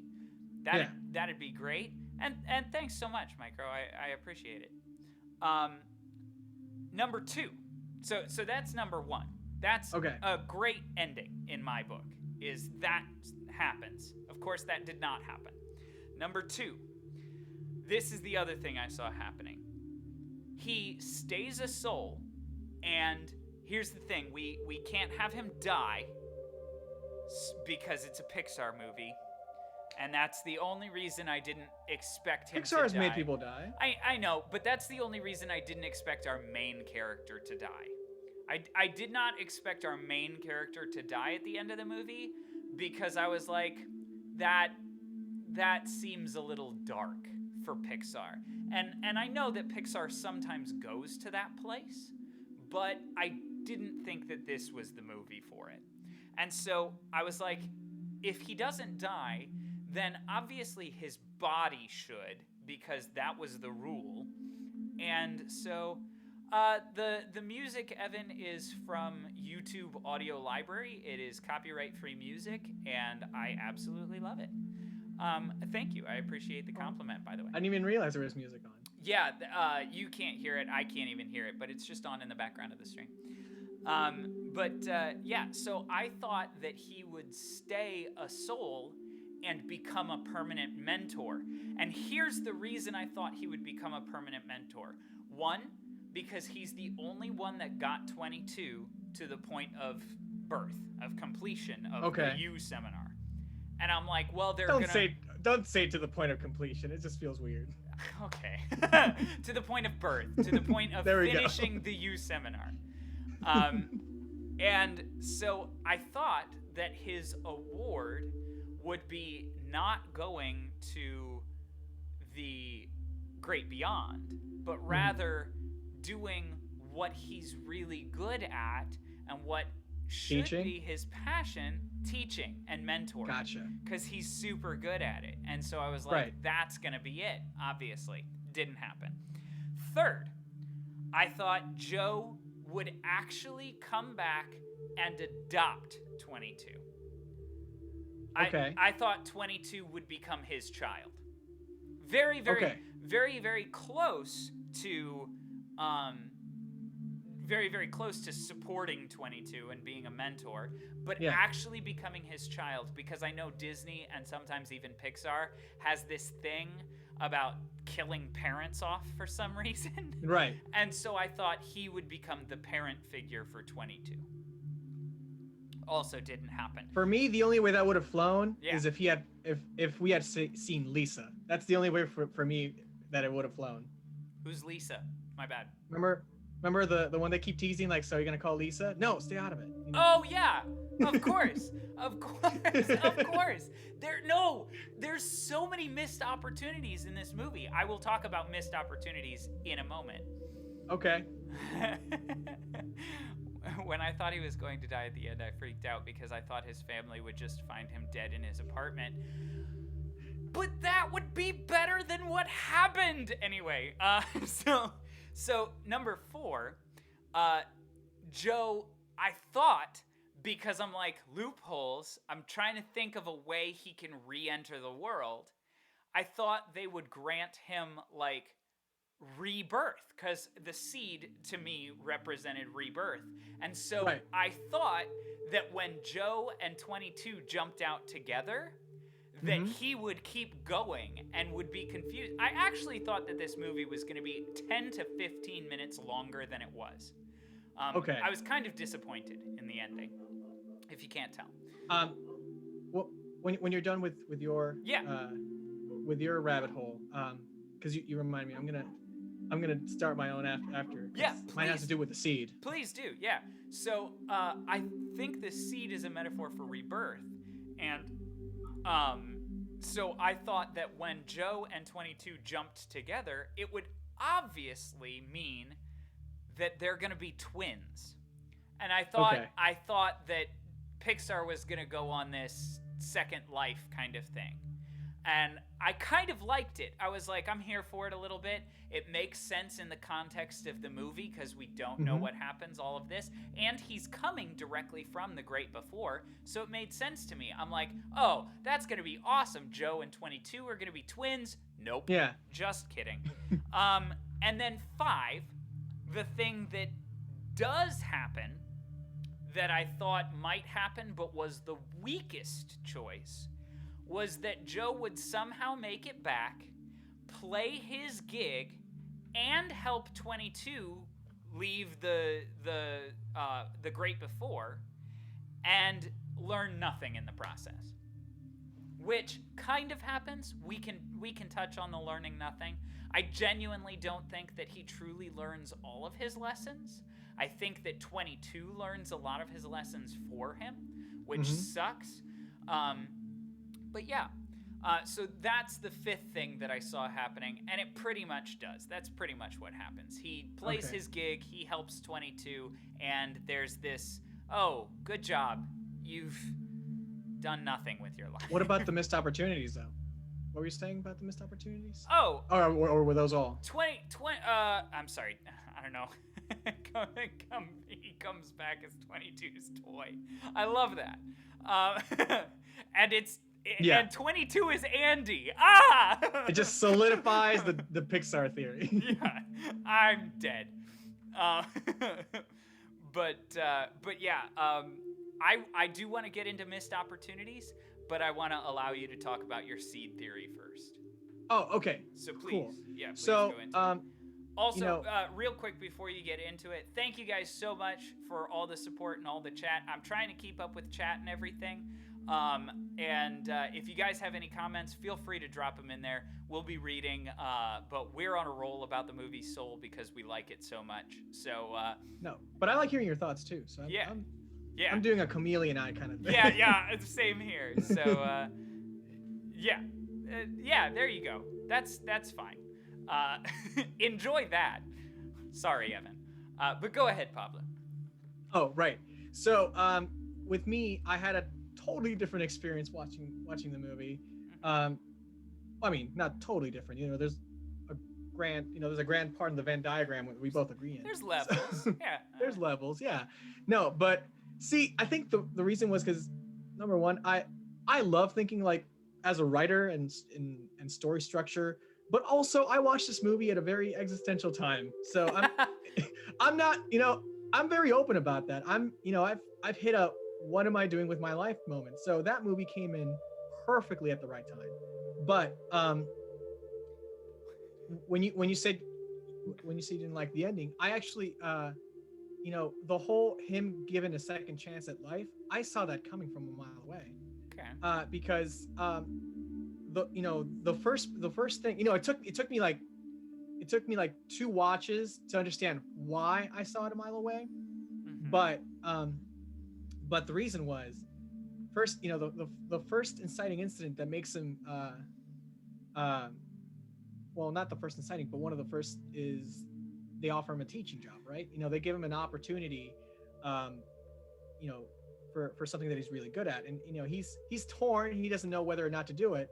He also at that same day gets a call from his former student saying, hey, so there's this gig, Dorothy Williams is playing, and we need a piano player, and he gets him a gig or whatever, so then he's excited. He says, oh great. And so immediately he thinks, I'm doing this is my thing, this is the one I pick. And you remember as he's on the phone, he's walking down the street before he dies, mind you. And I thought this was brilliant because how he dodges all these near death misses, which at first I'm like, that's hilarious. Yes, that is, that's funny because I know what's gonna happen. He's gonna fall down the manhole. Yeah, because it was in the trailer. The trailer, so we knew it. No, it was absolutely perfect. I watched that. Sorry to interrupt, but go ahead. I watched that scene. You know how I said I watched the movie 4 times, but I watched different clips a lot? I watched that specific scene like 17 times just to read all of the things in the background. And it was all foreshadowing. It was all foreshadowing. It's like sails drop, falling down, and I'm like, God, come on. No, it was so good. So good. Yeah. And the thing is, number one, I want to point out, that's where you really, really see the obsession. Where he's really obsessed with being this, successful musician, and that he finally got his big break, which is, I'm not taking that away from him. It's great that he got his big break after so long, but he's blinded by it. He doesn't see anything around him, and that's why he keeps missing all these near death experiences. And finally, of course, because he's blinded by it, he falls and dies. So when he's in the conveyor belt, number one, I was still debating between, yeah, sure, he's dead, or maybe he's in limbo, because I always have to ask myself why. Why is he the only one who's concerned about this conveyor belt where all the other souls are just aware that they need to die? So I figured a part of him isn't exactly dead. There's still some life in there. He's in limbo. He's in a coma. But I always wondered that too. I'm not gonna lie. And I think I just want to comment on that for a minute, Pablo. I think that conveyor belt was more revealing about what the animators think about death than anything else in the movie. I think that conveyor belt was super interesting and fascinating. Like a moving timeline of when someone's supposed to die, or what? Not necessarily. I think it more reveals their thoughts about the afterlife, and I think it's interesting because the 106-year-old, obviously, if we're going off of your theory, that means that everyone there has a little piece of them. In my mind, that's automatically what it has to be. And so if we want to talk about it in that sense, then that conveyor belt is the instant you start to die. Right. Okay. Nope. Absolutely. Yes. So I love it because he is the only one freaking out about it. And that's super interesting, right? And I think that's ingenious. I think it's so good because the 106-year-old woman is like, oh, it's my time. I'm super excited for the great beyond. Like, let's just go. I'm done with life. Completely at ease with everything. And even the other two standing with her are like, yep, it's our time. We've accepted that. And I think a lot of people in reality, in life, do accept the time that it's, time for them to go. Even if it is somewhat sudden, a lot of people up here have a plan, so to speak, or some kind of I'm ready for this. Whereas Joe, obviously in this case, does not have that. Joe no. wants nothing more than to live his life. Well, yeah, it's his life in his mind has just begun because he finally got his big break. Exactly. So he's not so ready it can't for it be to end. over. Exactly. No. And definitely. The even bigger thing that makes me go, aha, the writers definitely thought about that was when Joe is running backwards on the conveyor belt and asks, why aren't you running? And the guy turns back and goes, I don't know. I thought that was the best because that reveals so much. It's like, I don't know why I'm not running back. Like, because that, and that's what set up my second rule as well, that you can potentially escape. Because I think anybody could do exactly what Joe did.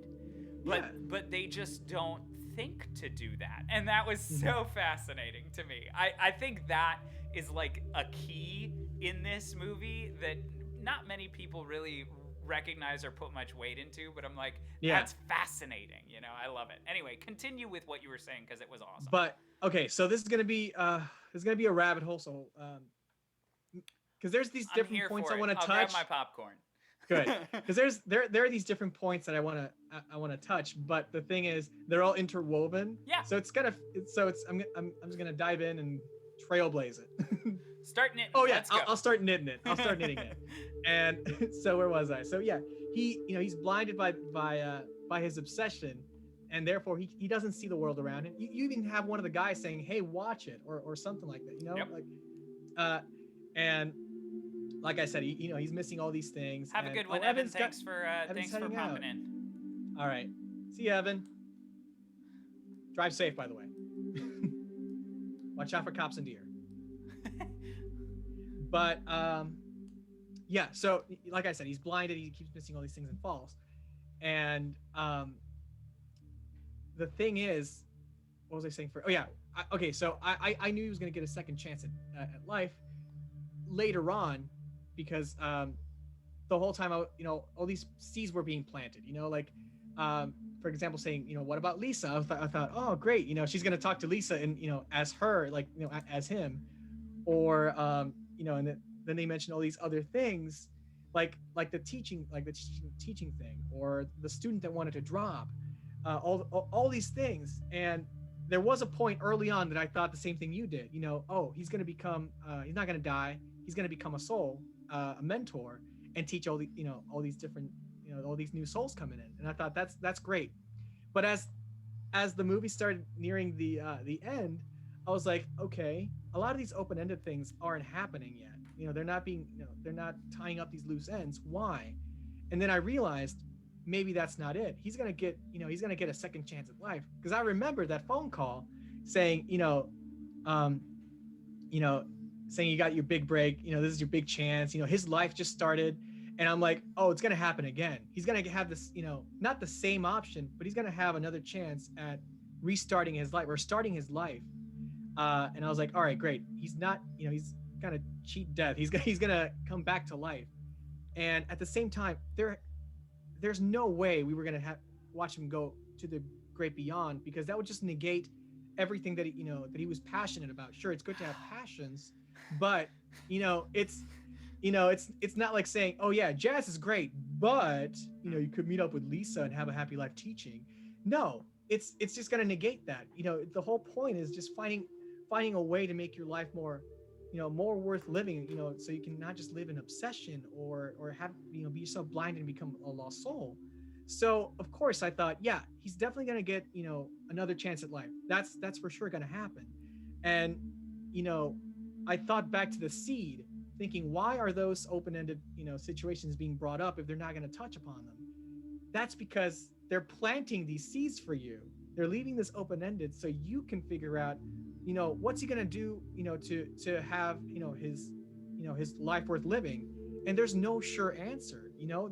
It's different for every person. So they're not going to tell you, oh, this is what you got to do step by step to have a good, fulfilling life.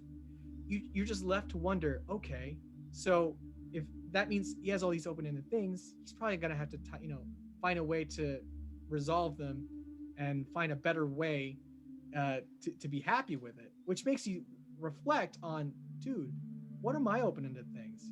What am I supposed to do to have a more fulfilling life, rather than just focusing and obsessing over one thing that in the end is going to leave you in the dark.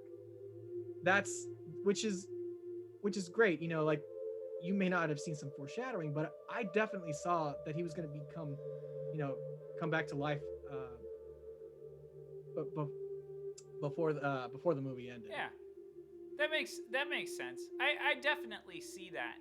I don't necessarily like the open-endedness, but that's because when I watch a movie, I like to see the character... You want clear answers. Well, I like to see the character learn something and resolve on that lesson. Which he did. He did learn it. He was watching the way he was supposed to live his life. Yeah. While watching 22 doing it. Yes. No, I completely agree with you there. That's very apparent. He watched himself learn how to live his life. Which also, by the way, I'm sorry, which also drove home the point for me, saying, well, there's no point of him realizing, oh shit, this is how I'm sorry, oh crap, or whatever, it's a Pixar movie. Oh crap, I'm supposed to live my life this way, and I didn't do it. So there's no way he was just gonna say, yeah, you're done. You don't get a second chance at that.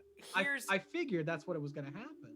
Remember how I said that, did you tie that up? It felt like you tied that up, but I do not want to interrupt you.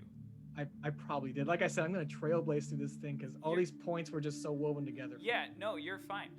It felt like you tied that up. It felt like that was the kind of end of it. So I do want to talk. I do want to talk about it. So I definitely like all the points you made. And here's why that point doesn't work for me. And it's very subjective. I like to physically see the resolution instead of implying the resolution. Gotcha.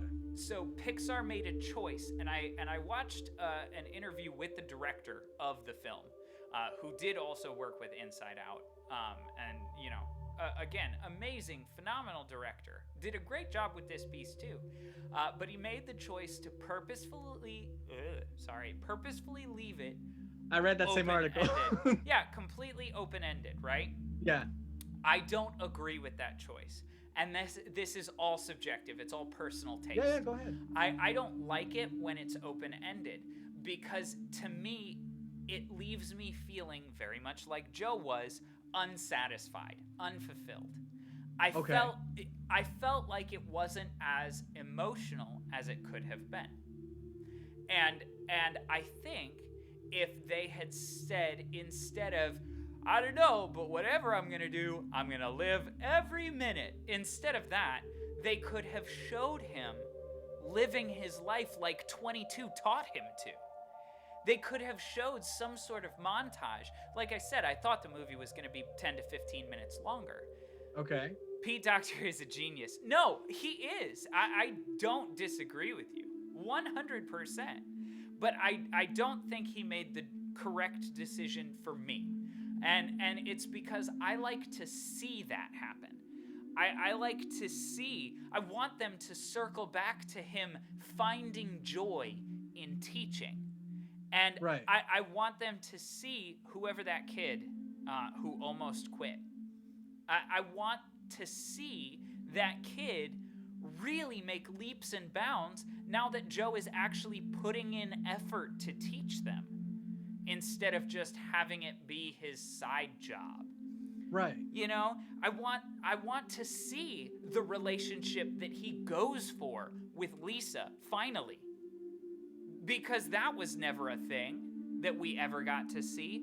I want to see him becoming better friends with his barber. I want to see a better mother-son relationship. All of these key points that were brought into the film that had zero resolution whatsoever, I wanted to see that. I wanted to see him learn that lesson. But I didn't. Right. I didn't get. And to. that's totally valid. Absolutely, that's totally valid. But sorry, go ahead. Well, just to end that point, for me, it left it unfulfilled for me. I was unsatisfied. I thought there was a lot of missed opportunities with that. Those were the missed opportunities that I was talking about. And Gotcha. I also feel like because they didn't show it, I don't know that he actually learned those lessons. And so all of those strengthened relationships don't count because that was 22's doing.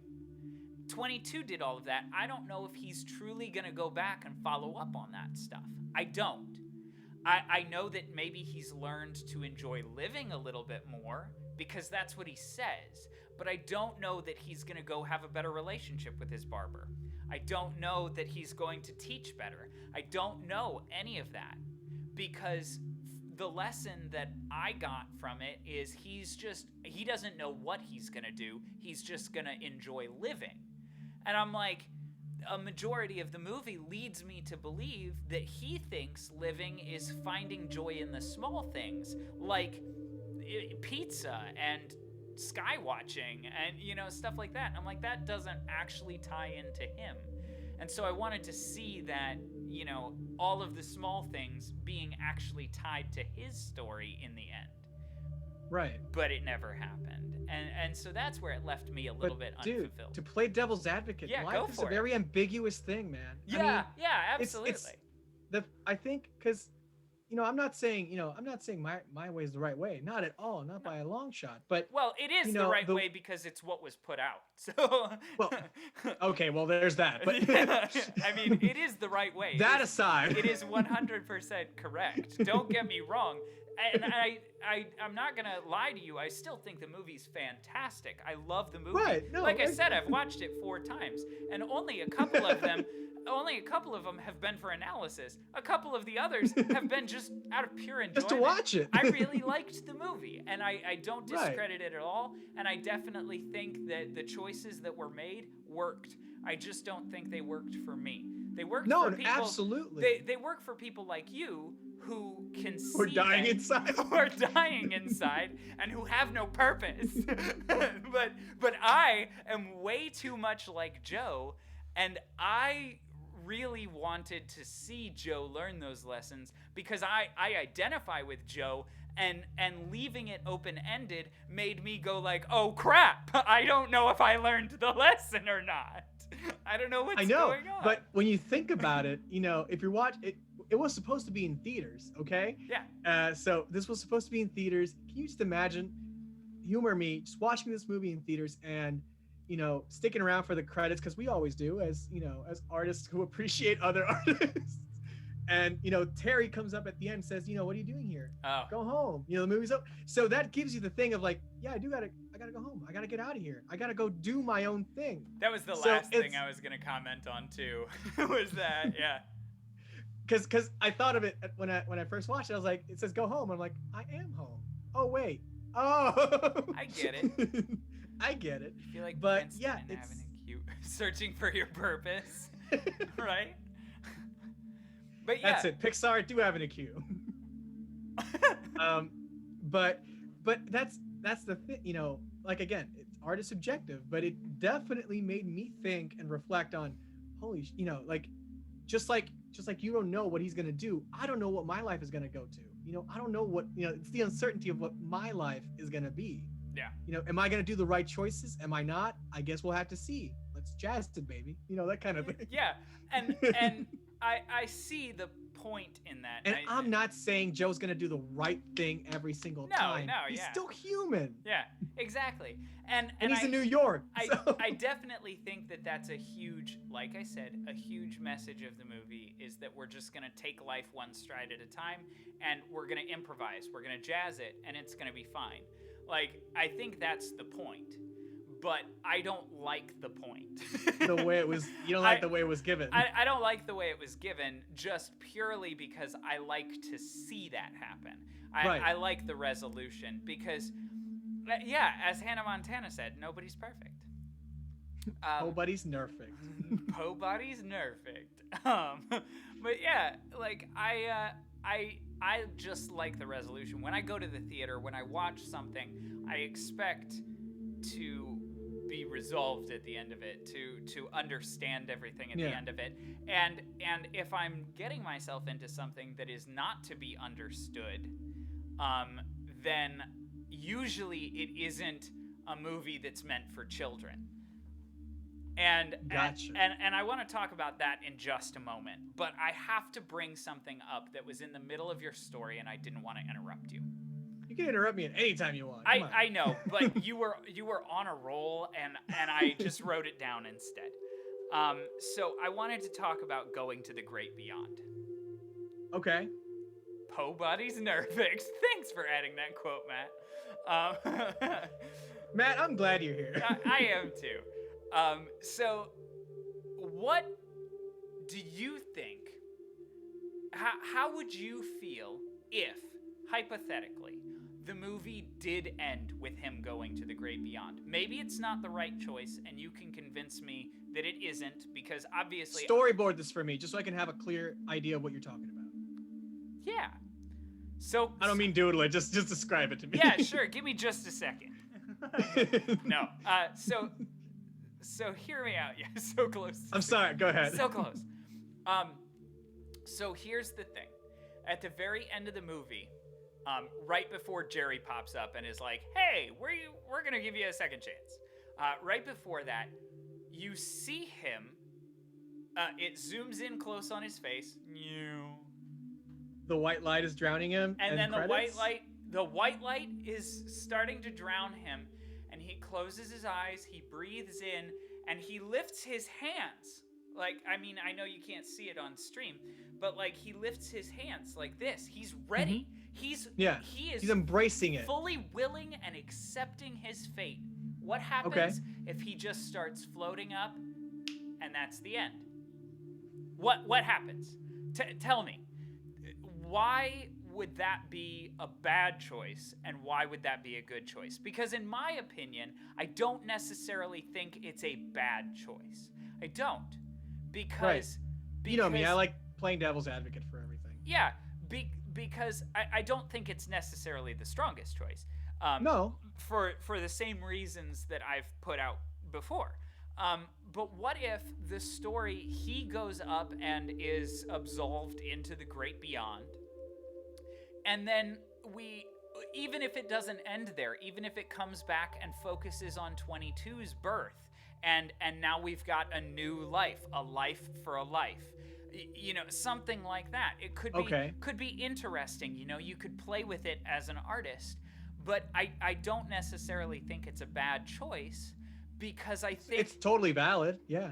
Because I think it shows that, again, he's learned a lesson, and he's now ready and willing to accept that he has lived his life and is ready to accept, roll with the punches, jazz it up with whatever the great beyond offers him. And I think that's an interesting concept, maybe not for this Pixar movie, but the next one. But the next one. Soul 2, baby. Listen, Peter. Come on, Pete. Let's go. But I think that's an interesting concept to explore, this acceptance and willingness to move on into the great beyond. Getting a little warm now, sorry. Yeah, I'm sweating over here. But we don't have central heating down here in Mexico, so it's yes, exactly, Matt. And here's the thing. Hey, how you doing? Amazing Skills. Thanks for the love. Soul 2, Electric Boogaloo, precisely. Soul 2, The Reckoning. So, Matt, I guess my hypothetical is, what if he was completely absolved enough to make that choice? Absolved isn't the right word, but... No, but I think I see where you're going. You know what I mean? What if he was resolved enough in his own mind? What if in his own mind he was resolved enough to just move into the great beyond and not go back to Earth? What if that wasn't even an option for him? What if he was just ready to go? Okay. Oh, no, I'm not picking up your audio, man. Have a good stream. I'm glad you're streaming. Can we get a shout out for Amazing Skills, please? Amazing Skills. That was great. I wish I had bagpipes with me. But yeah. So anyway, I definitely think that it's a possibility. I agree. I definitely think that it would show some sort of resolution and some sort of lessons learned. And thanks so much. I appreciate it. You too. Have a good stream, man. See Amazing Skills. But yeah, I think it would be great to move into that part of life. Yeah, no, Does that spell that wrong? What'd you spell wrong, man? Oh, Amazing Skills? There you go. Now you got it. Yeah, no A. Sorry. Yeah. But yeah, continue with your point, Pop. You were. No. I was saying, yeah, like that. I agree that sounds totally valid. Yeah, and I think that it would be interesting to explore that acceptance. Yeah. Because I think Pixar still has this tendency to always give life in alternative, and I think it would be an interesting bookend to have at the very beginning of this movie him wanting to start his life and wanting to move forward and constantly wanting to live, and him freaking out the very first time on the conveyor belt, and then having him completely resolved enough to actually commit. Yeah. No, I agree. I like bookends. I think that'd be interesting. Might not be the right choice. Obviously, it's not the choice that they went with, and that's fine too. But when you said something like you didn't think that he would go to the great beyond, but the moment I saw him, and it happened in a split second, the moment I saw him ready to go, I was like, ooh, he's going to go to the great beyond. This is going to be a very interesting topic, and I'm going to talk about it forever. And then he didn't, and that's why, because it's like they saved him split second, and they pulled him back to Earth. And that's why I felt like that ending was a cop-out. He has unfinished business. Don't Yeah. you know Ghost Protocol? Yeah, sure. Yeah, but that's why I feel like that ending was a cop out, because I feel like he was ready. He was gonna take that leap. He was so there, and then they pulled him back out of it, and they were like, "No, just kidding. It was all a dream. Come back." You know, not Right. that cliche. You know, so yeah. There's definitely that. What else? I was about to say one more thing, but I can't remember what it was. You can backtrack. Yeah. So you were talking about bookends. Were you thinking about another potential ending, or? Oh, I did want to stress the fact that I think it would be very interesting to shift the focus from him as a main character to 22. To 22? Like at the very end, because I think that concept is interesting, and it's not something as a storyteller that we do a lot. Just like switching one life for another, like kind of like we don't tend to switch main characters very much. We tend to tell the story of the main character, where it would be very interesting if this story lasted longer than the main character. So if he did die, if he did go into the great beyond, and then we focused on 22 for another 10 minutes and did a little montage of the life that 22 led, that would be an interesting storytelling device that is... The voice. It would be toy, man. No, but it would be an interesting storytelling device that is not used very often. No, that's true. And I think, obviously going forward into Pixar and looking ahead at what Pixar might put out in the future, it's things like that. It's things like accepting death, which is weird and is not talked about. And it's things like, story devices like switching main characters and finding new points of view of stories. I feel like Pixar is just using this as a stepping stone, trying to get closer and closer to like the message of death, because they brought in Coco, and like you just explore somewhat of like the afterlife or what or life after death. Yeah. Then you have Soul that dives deeper into like into what happens before and after and after you die, or before you're even born. I think that they're just inching and like trying to facilitate their way into bringing more heavy material, more Streamlabs, sorry. No, you're good. So with that, we've been streaming for almost 2 hours, but I do want to come back. And I haven't changed my background. No. I wanted to an intermission real quick, so please don't leave us, guys. Thanks so much for hanging in and chatting. I really appreciate the conversations that are happening, and it's really exciting to talk about such a complex topic with you guys and get your opinions. I know. I've been wanting to talk about this movie forever. Yeah, since it came out. Since it came out. So yeah, forever. So like a month. Yeah.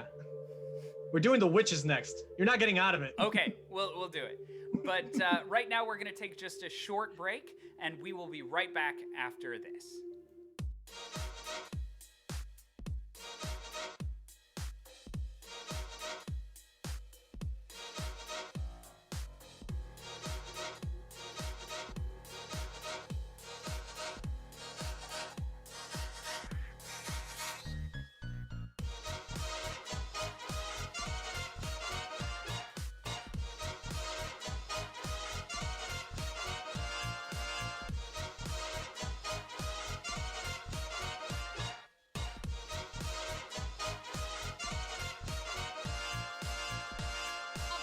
I've known and I've known some. Until I first met you, I was lonesome. And when you came inside, dear, my heart grew light and this whole world seemed new to me.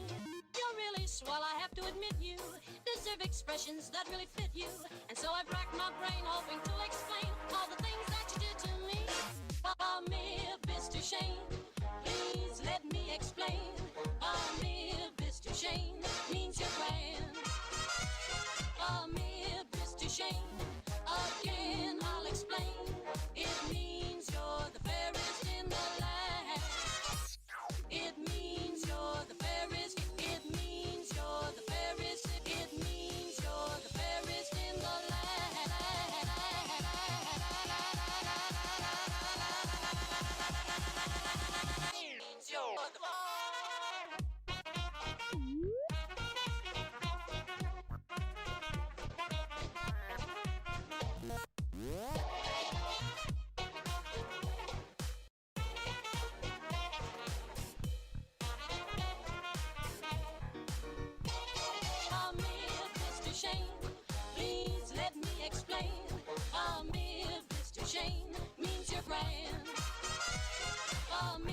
Mr. Shane.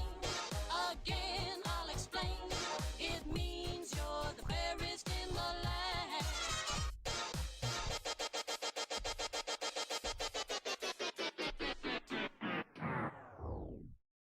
Greetings from the Andrews sisters. I'm Patty. I'm Maxine. And I'm Laverne.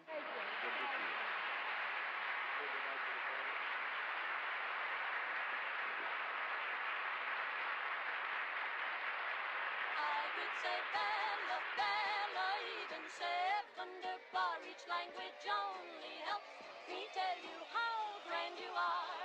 I've tried to explain a Memphis to shame. So kiss me, kiss. I say that you will understand.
I've known and I've known some. Until I first met you, I was lonesome. And when you came inside, dear, my heart grew light and this whole world seemed new to me.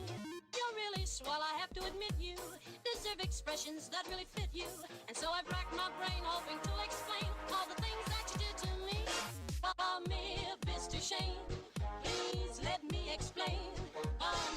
Mr. Shane means you're grand. Hello, welcome back. We're back with Soul and analyzing it and talking about it in great detail. Thanks for hanging in there and continuing to watch.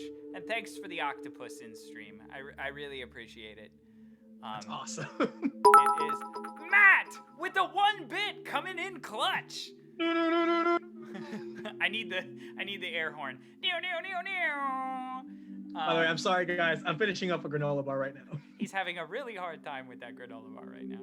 Someone alert Terry. Pablo escaped the conveyor belt. He did.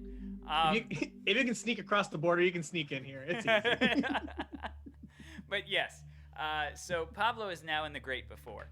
So all is well. But yeah, so for the last little bit here, I don't want to take up like super a lot of time because 2 hours is just a long time to listen to our voices. Yeah. Seriously. So I don't want to take up a ton of time, but I do want to talk about some interesting things about this movie. If you can sneak across the border, you can sneak in here. Oh boy, I'm crying. You're just trying to get us up to 69, man. I want the 69th quote to have nothing to do with 69. Yeah, nothing at all. And then quote number 70 will be me saying, "Damn it, we missed 69." Yes, Matt, you got to keep on that. It will probably be about Spy Kids, to be honestly. Yeah. We haven't mentioned Spy Kids once this stream. That's because it's not a show. Recycled programs. This is recycled programs. This is not Spy Kids worthy. I'm respecting your show. I appreciate it. We'll talk about Spy Kids in a more serious sense on this show very soon. I'd like to do that. I would actually like to find out if it's possible to watch Spy Kids on stream. I think that'd be fun. I don't know if it's possible yet. We're gonna try. And comment over it, obviously. It wouldn't just be like we're watching Spy Kids. Like, Mystery Science Theater. Yeah, no, exactly. That's exactly what it would be. Yeah. Drinking games! Yeah, I live on I wouldn't make it. I wouldn't make it. I also live on a dry campus, so that's not working out for me. So yeah, President Bullock, if you're watching, I will not be Which doing he's any... not. Which he's not. He's too busy with his own blog. Yeah. So I wanted to talk about a few things about this movie that I found very interesting and that really aid in the success of this film. In my opinion, anyway. Again, I think it's a fantastic movie. Are you talking about doing a shadow cast of Spy Kids right now? Where we have like callbacks and everything, like every time they're like Carmen, we're like Slot. Because, you know, Alexa Vega is like an underwear model now. Junie, pussy. Nerd. I'll censor myself now. I'm sorry, guys. If you're watching at home with kids, I'm very sorry. We're not. So. And then I'm gonna ask, why are you doing? Why are you doing that? No, but so anyway, yeah. I do want to talk about a few of the things. Again, I really did like Soul, regardless of all of the negative points I brought up. I think that's just a part of my analysis. I have to look at the good and the bad. That's the beauty of art. It's subjective. Yeah.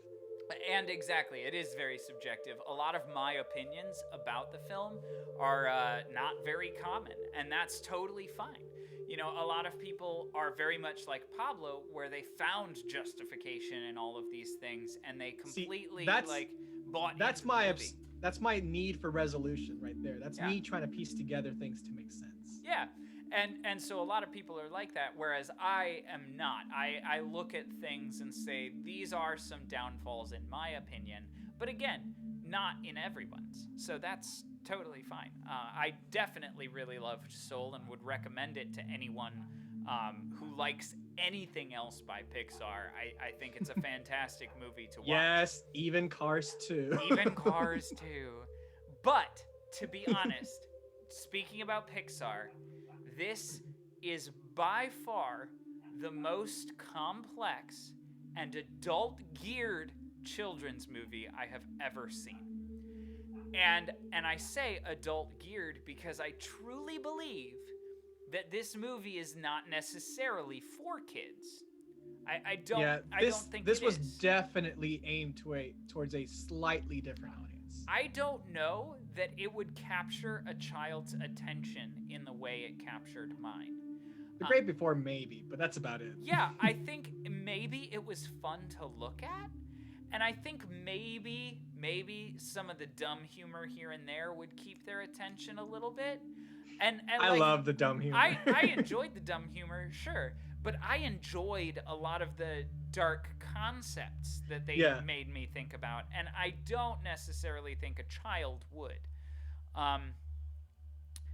It is also very adult, but I don't think they explore the same darkness and the same deep-rooted,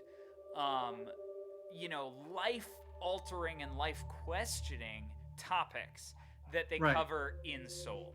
You know, I think that a child could get the point of The Incredibles, and I think that some of the writing in it could be very adult, but that's not necessarily the point. Right. I see that, Incredibles or Ratatouille, things will hit differently for an adult than they would for, or even if they would hit a kid. Yeah. Not the adult, like if the things would hit the kid. I'm sorry. Yeah. No, I'll shut up. I'll shut up. You're right, Matt. Syndrome does kill people, but killing is inherent in Disney. A lot of people die in Disney. Plus, it's a superhero movie. Yeah. Of course, it's gonna be something. Yeah, and here's the thing. I think the adult writing in The Incredibles is very subliminal, and not subliminal in the sense that you don't even realize it, but subliminal in the sense that it's double entendre. It's these children, off-screen deaths. Yeah, well, yeah, there are those, but children don't realize what exactly is being talked about. But we realize what's being talked about. I think The Incredibles has a lot of perverted humor in it, and even the no capes montage. They still found a way to make light of it. Yeah, it's funny, it's hilarious, and every kid on the block is saying no capes because it's hilarious, but they don't see the gravity of it, you know? Right. And so yeah, I would say that the writing is very adult, but it's also very geared towards children.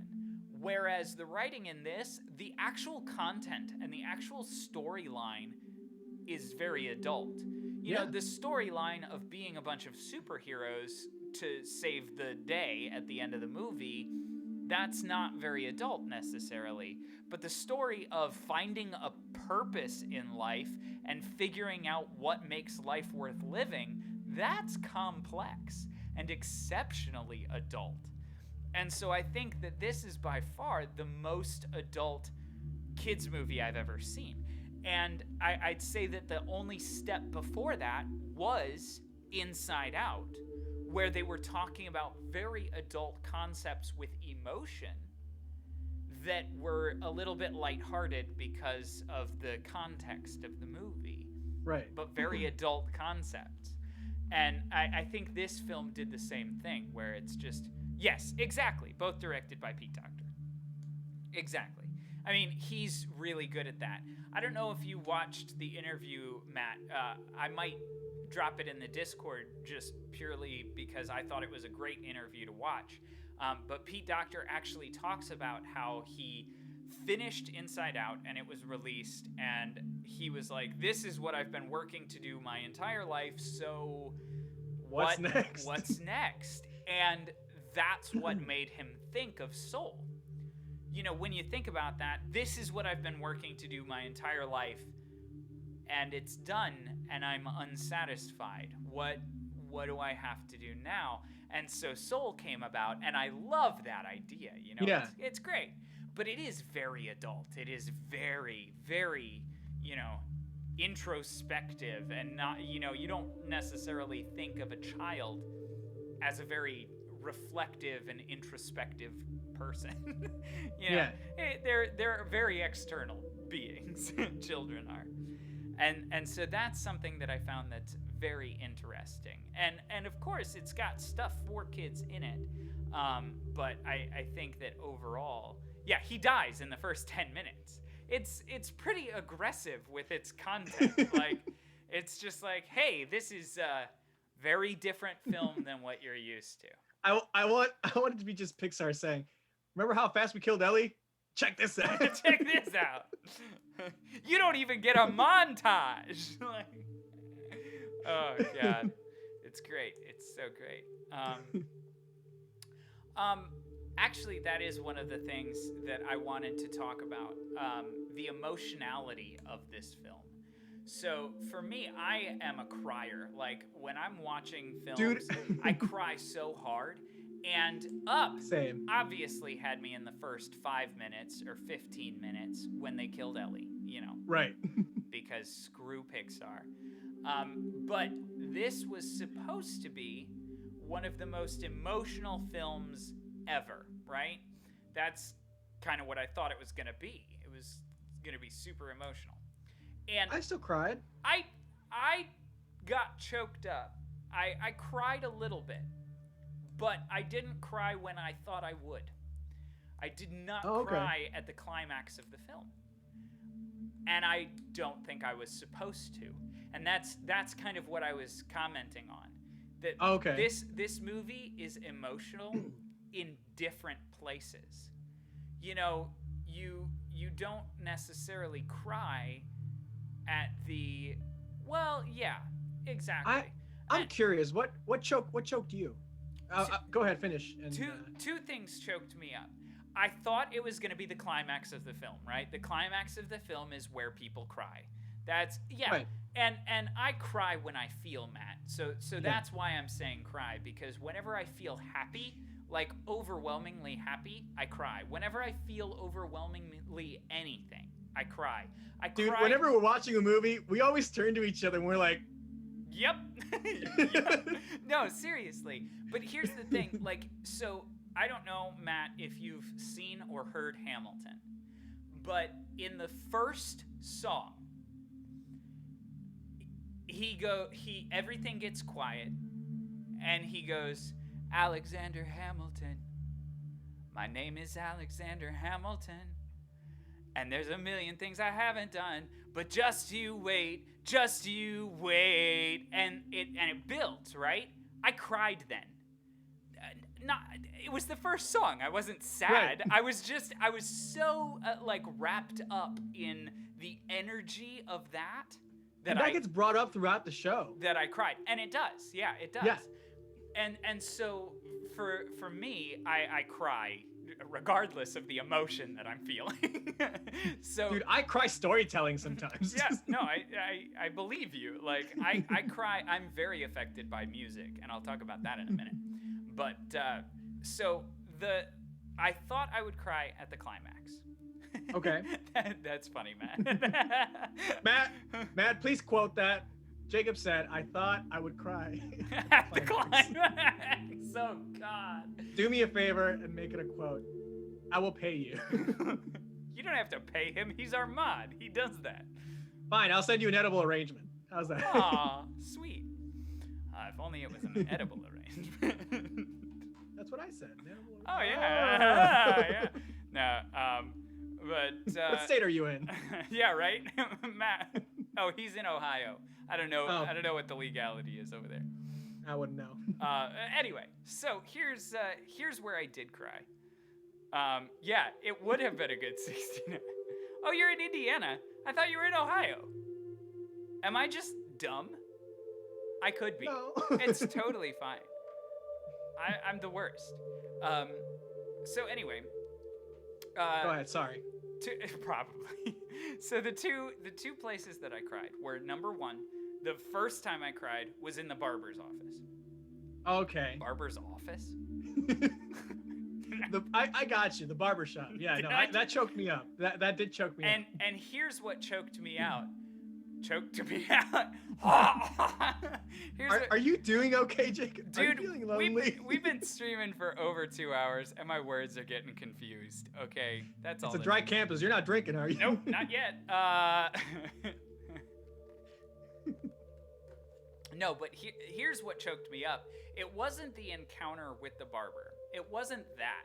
It was literally 22 in Joe's body, of course, asking, why haven't we ever talked about your life before? Yeah, that's what got me. And he said, well, you never asked. And I went, oh. Like, yeah. I felt that real hard. I got choked up and, like, I felt tears because I was like, oh, that's such a simple thing. And, right. You know, I know that Disney does their cultural research very well. But, you know, especially in the African-American communities, they really rely on family and stuff like that. And you can clearly see that Joe has kind of become part of this barbershop family, you know? Yeah. The barber is like, hey, it's Joe. Come on in here. You can wait, you know, that kind of stuff. Yeah. So I'm like, obviously he's part of this family. Yeah. And then to realize that that is a sacred place, the barbershop. Yeah, it is, exactly. And then to realize that this family member, so to speak, doesn't actually know anything about the barber, it really hurt me. I was like, ooh, that's hard, you know? Yeah. And that's a hard thing to realize. And it's weird because Pixar does a really good job at animating facial expressions on creatures that don't typically have those facial expressions. Yeah. So like the look on Joe as the cat's face when he said that hurt me, cut me to the core. I was like, ooh, yes, like Cars don't. That's actually really funny, Matt. But yeah, you can see the emotion on those cars, which is very interesting. But yeah, so that was a huge thing for me. And then the second moment was when he was fighting with his mom. Oh yeah. And that didn't quite choke me. More like I felt. It definitely hurt something in there, but that's not where I choked necessarily. Yeah. It got me.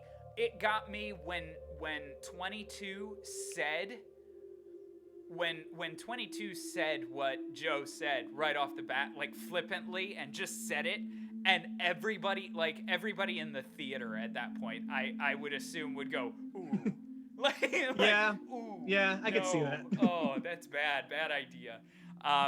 Like at that moment, I was like, oh, and then her immediate reaction to that, I was like, okay, this is about to get deep. And then he explains himself, and the perfect directing in that moment was to switch from the point of view that we know for the whole movie, where Joe is the cat and we hear Joe's voice as the cat, and 22 is Joe and we hear 22's voice as Joe, and then as soon as it passes over the mother's head, we hear Joe speaking out of Joe's body for the first time in a very long time in the movie. Yeah. I got affected by that. Like, that hit to me, and her responses to those things hit me. And so those two moments were the two moments that choked me up a lot. What was the other moment that choked you up, or was it just the barbershop? It was two for me as well. Yeah. Mine was like yours, the barbershop. That hit that hit deep for me. But the other one for me was I cried during the climax, in which so you know how he's inside the lost soul, and it's just like this storm of dust or all this dark matter or whatever. Oh.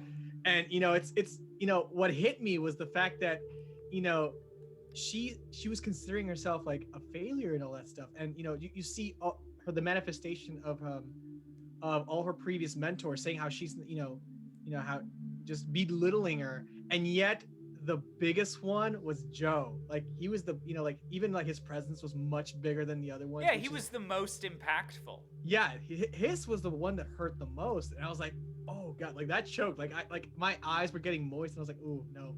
Yeah. I couldn't. Yeah, and that was a hard one. I was too busy during that moment thinking of the negatives of that. I think that's the reason it didn't choke me up. And movies that choke me up the very first time don't typically affect me exactly the same way the next time I watch it. I don't. Right. Now when I watch Soul, I'm like, ooh, that's a good moment, but like I'm not choked up by it. It has to happen that first time.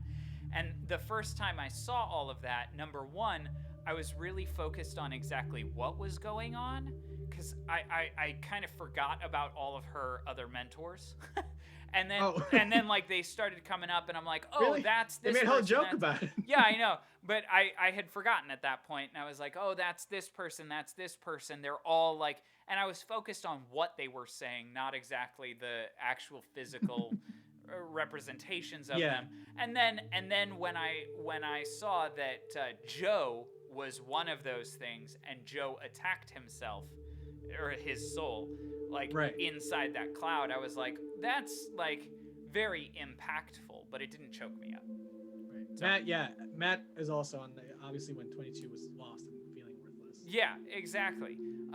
There is something to that as well, not to go too far into a rabbit hole, but there is something... As opposed to what we've been doing? Yeah, not to go too far. But there is something to that loss of innocence, because throughout the whole movie, until the point she becomes a lost soul, we view her as innocent, because she is pre-life, and then when still a bit of an asshole, but I love it. Yeah, but still completely innocent. Right. To life and to the world and to everything. Mm-hmm. And then when she's in life, she's innocent as well. And she's learning how to live, but all of it is in the most innocent way. She's childlike. She wants the lollipop. She enjoys the small things. She rolls around on the ground in a full suit. Like there's a lot of stuff that's just very childlike. The childlike wonder. And the lost and feeling worthless, that moment is the immediate moment that we identify with her loss of innocence as well. Yeah. That's when she learns that life is not innocent. And that's a major moment. And which is something she needs to understand that, there's going to be some dark times in life as well. Yeah, absolutely. And I don't know that she'll have any memory of that coming into life. No, I don't think so. But I do think she is ready to live, which is interesting. Yeah. Going back to that spark and stuff like that. She is ready to live because of all of the experience that she's been through and stuff like that. So 100%. The other thing that I definitely want to talk about briefly is the music, because dude, I thought the music in this movie was fantastic. The contrast in it, especially, because if you really listen to it, a lot of the music in reality in the New York setting is very jazz based and is very, classic, real acoustic instruments and stuff like that. And then as soon as they go into the soul realm, it's synth and techno, and it sounds to me like Stranger Things. It's a different world. It's a different vibe. Yeah, and so the contrast with that was just so awesome in my mind. I loved it. So that's definitely something. Also, I know you're, this is something that you really, really liked, but I fell in love with the lighting. The lighting in that movie was just superb. It was beautiful. I think in my experience, the lighting almost did a better job at setting up metaphor and foreshadowing than the actual plot did, which is interesting. But if you watch, well, they're all elements. They're pieces of the same puzzle. They need to be in there. Yeah. And if you watch, so at the very beginning of the movie, when he's got the phone call and he's literally on the phone, he is walking toward the light. Yes. Which I think is hilarious because we always say, don't go to the light, right? But also he, in a more metaphorical sense, he's also walking towards a brighter future and stuff like that, or at least... Like we said earlier, his life begins. Yeah, or at least in his point of view. Yeah, seemingly his life begins and all of that kind of stuff. And then when... what is it? When he's running... and he's weaving through people at some point, and he is running away from the light at that point, and I think it's very interesting. He's leaving that light and going into a more dark setting, which I think is really interesting. Yeah. Oh, dude, the light in the gig? Yeah. Can we just talk about that score for a second? Yes. No, yes. The score is fantastic. I mean, honestly, even like... So, I really do like jazz, and so when a movie advertises that it's about jazz and it's gonna have jazz music in it, I'm very hyper. Sold. Yeah, well, but I'm also very hypercritical. I'm like, are they doing jazz right? Are they doing justice to the genre, or are they just throwing in, pop jazz and calling it something good? Yeah, exactly. And the score is fantastic in this case, and I think the jazz does really well. One of the things that I really liked about it actually was specifically Joe's. I have not seen Whiplash yet, Matt. It's a huge recommendation. Everybody's told me to watch it. I just have not seen it yet. But I do know that it is fantastic and that I need to watch it. It's the same director as La La Land. Yeah. So we've already talked about Spy Kids this stream, Pleasantly Purple. We don't need to do it again. We're on recycled programs. This is not a show. This is very serious. This is the TED Talk. Yeah, this is the TED Talk here. But the music, so I really liked Joe's playing style because jazz musicians often have very diverse playing styles, and they become like this. In a way, it's their soul, dude. It's their essence.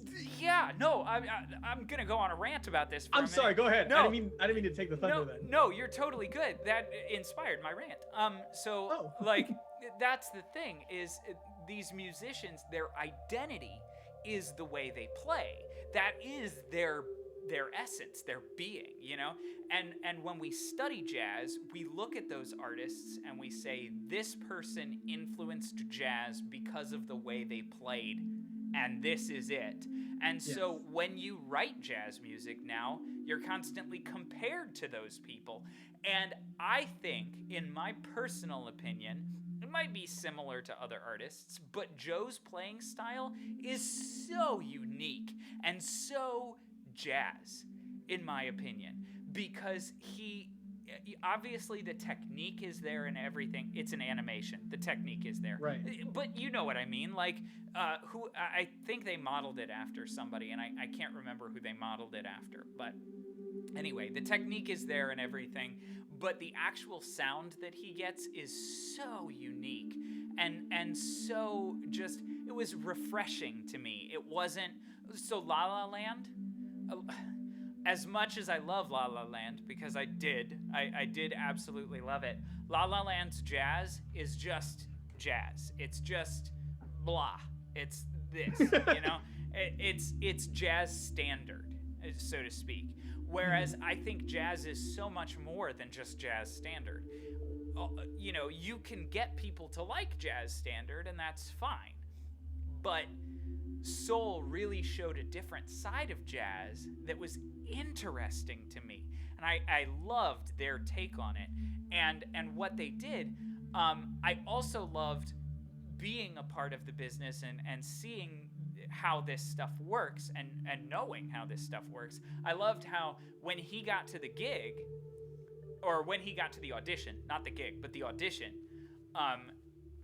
they were like, okay, you know, we're gonna start playing, and they just started playing, and he even went, wait, what is this? And then nobody answered him, and then he just started playing, and I'm like, that's a jazz musician. That's how you do it. That's the business. That's what it is. You just go.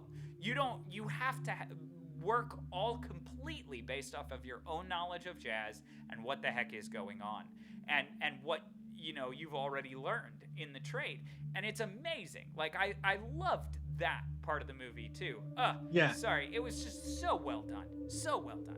The jazz in this movie was better than the jazz in La La Land. And that's saying something, because La La Land was actually about jazz. Well, Emma Stone had her own thing as well, but okay. Who's Emma Stone? Ryan, shut the hell up. Ryan Gosling saved jazz. Anyway. Yeah, and that's the other thing. You don't have to be a jazz fan to enjoy soul either. Yeah. Whereas you would probably have to be a jazz fan to enjoy La La Land. It's very jazz. It's very like, this is jazz standard, and you will like nothing else. So yeah, there's that. Or classic movie musicals, because I mean they did take that kind of trope. Yeah. Another thing because I know we're on music and jazz right now. But yeah. One thing I wanted to touch upon, the lighting, was it was a small thing, but I really loved it. It was right after the gig, you know, with that awesome stage lighting and everything. The fact they could animate somebody who's sweating was chef's kiss. It was perfect. I watched that movie. I didn't realize my mouth was open the whole time. I was like, oh my god. Oh, can I talk about that for a minute? Yeah, go for it. So I thought it was fantastic. A lot of times people do this where they'll mix animation genres. And I think that's great. I think it's very creative. But here's what got me. When Terry joined the Earth, dude, yes, and went into the hospital audibly, out loud, when I watched Soul for the second time. Okay, not the first time, because I barely even noticed it the first time. But the second time, I was like, whoa, that's interesting. It's weird how they animated, like, over the hospital bed. I wonder how they did that. Like, I wonder how they made the hospital bed move. And then I'm like, it's animated too, Jacob. What are you talking about? So see, that's better than what I said, because I audibly went, holy fuck. It's so funny. But I legitimately forgot that, like, the Earth was also not like real and was animated. I legitimately forgot. Dude, when he gave David Diggs an existential crisis. That's the other thing that was messed left. Him up.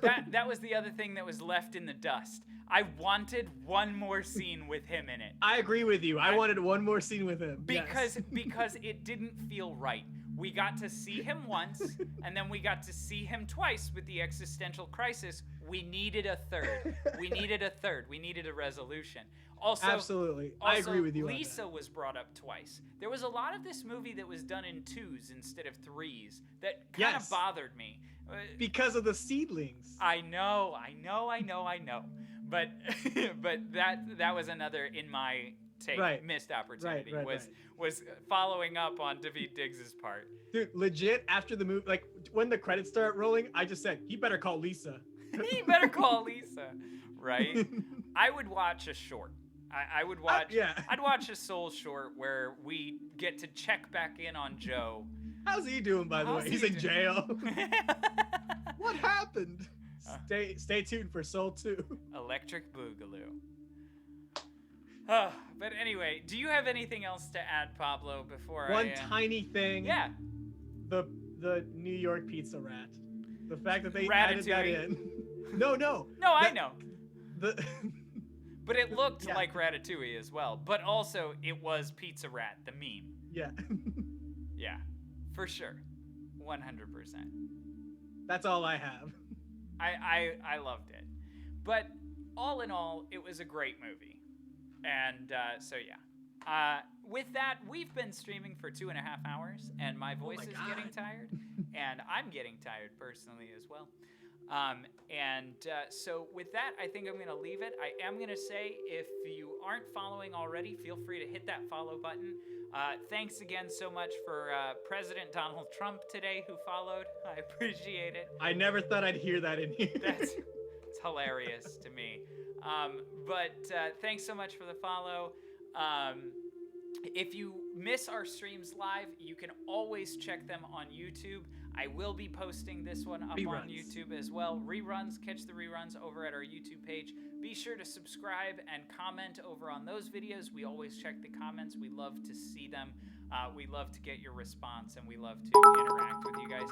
Hey, thanks so much for the bits, Matt. Thanks for the 4 bits. I appreciate it. Good night, Matt. Good night, Matt. Thank you so much. Have a good one.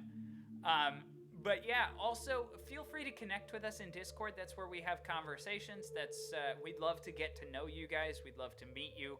Come on in, join the conversation, have fun with us. We also take all kinds of recommendations in there for topics for our future episodes, whether they be Recycled Programs episodes or that 20-somethings show. Which, speaking of that 20-somethings show, we will be on tomorrow night at 9 p.m. Central Standard Time. So catch us tomorrow night for that. And can I tell them the topic? Yeah, absolutely. So we'll be talking about obsessions. Now that could be any number of things, guys. Could be like a serious obsession. Could be some, weird, unique obsessions that you off the wall. Anything that you find yourself obsessed with, we're gonna talk about it. Heck yeah. It's going to be so fun. We might even talk a little bit about how obsessions affect people. Oh, yeah.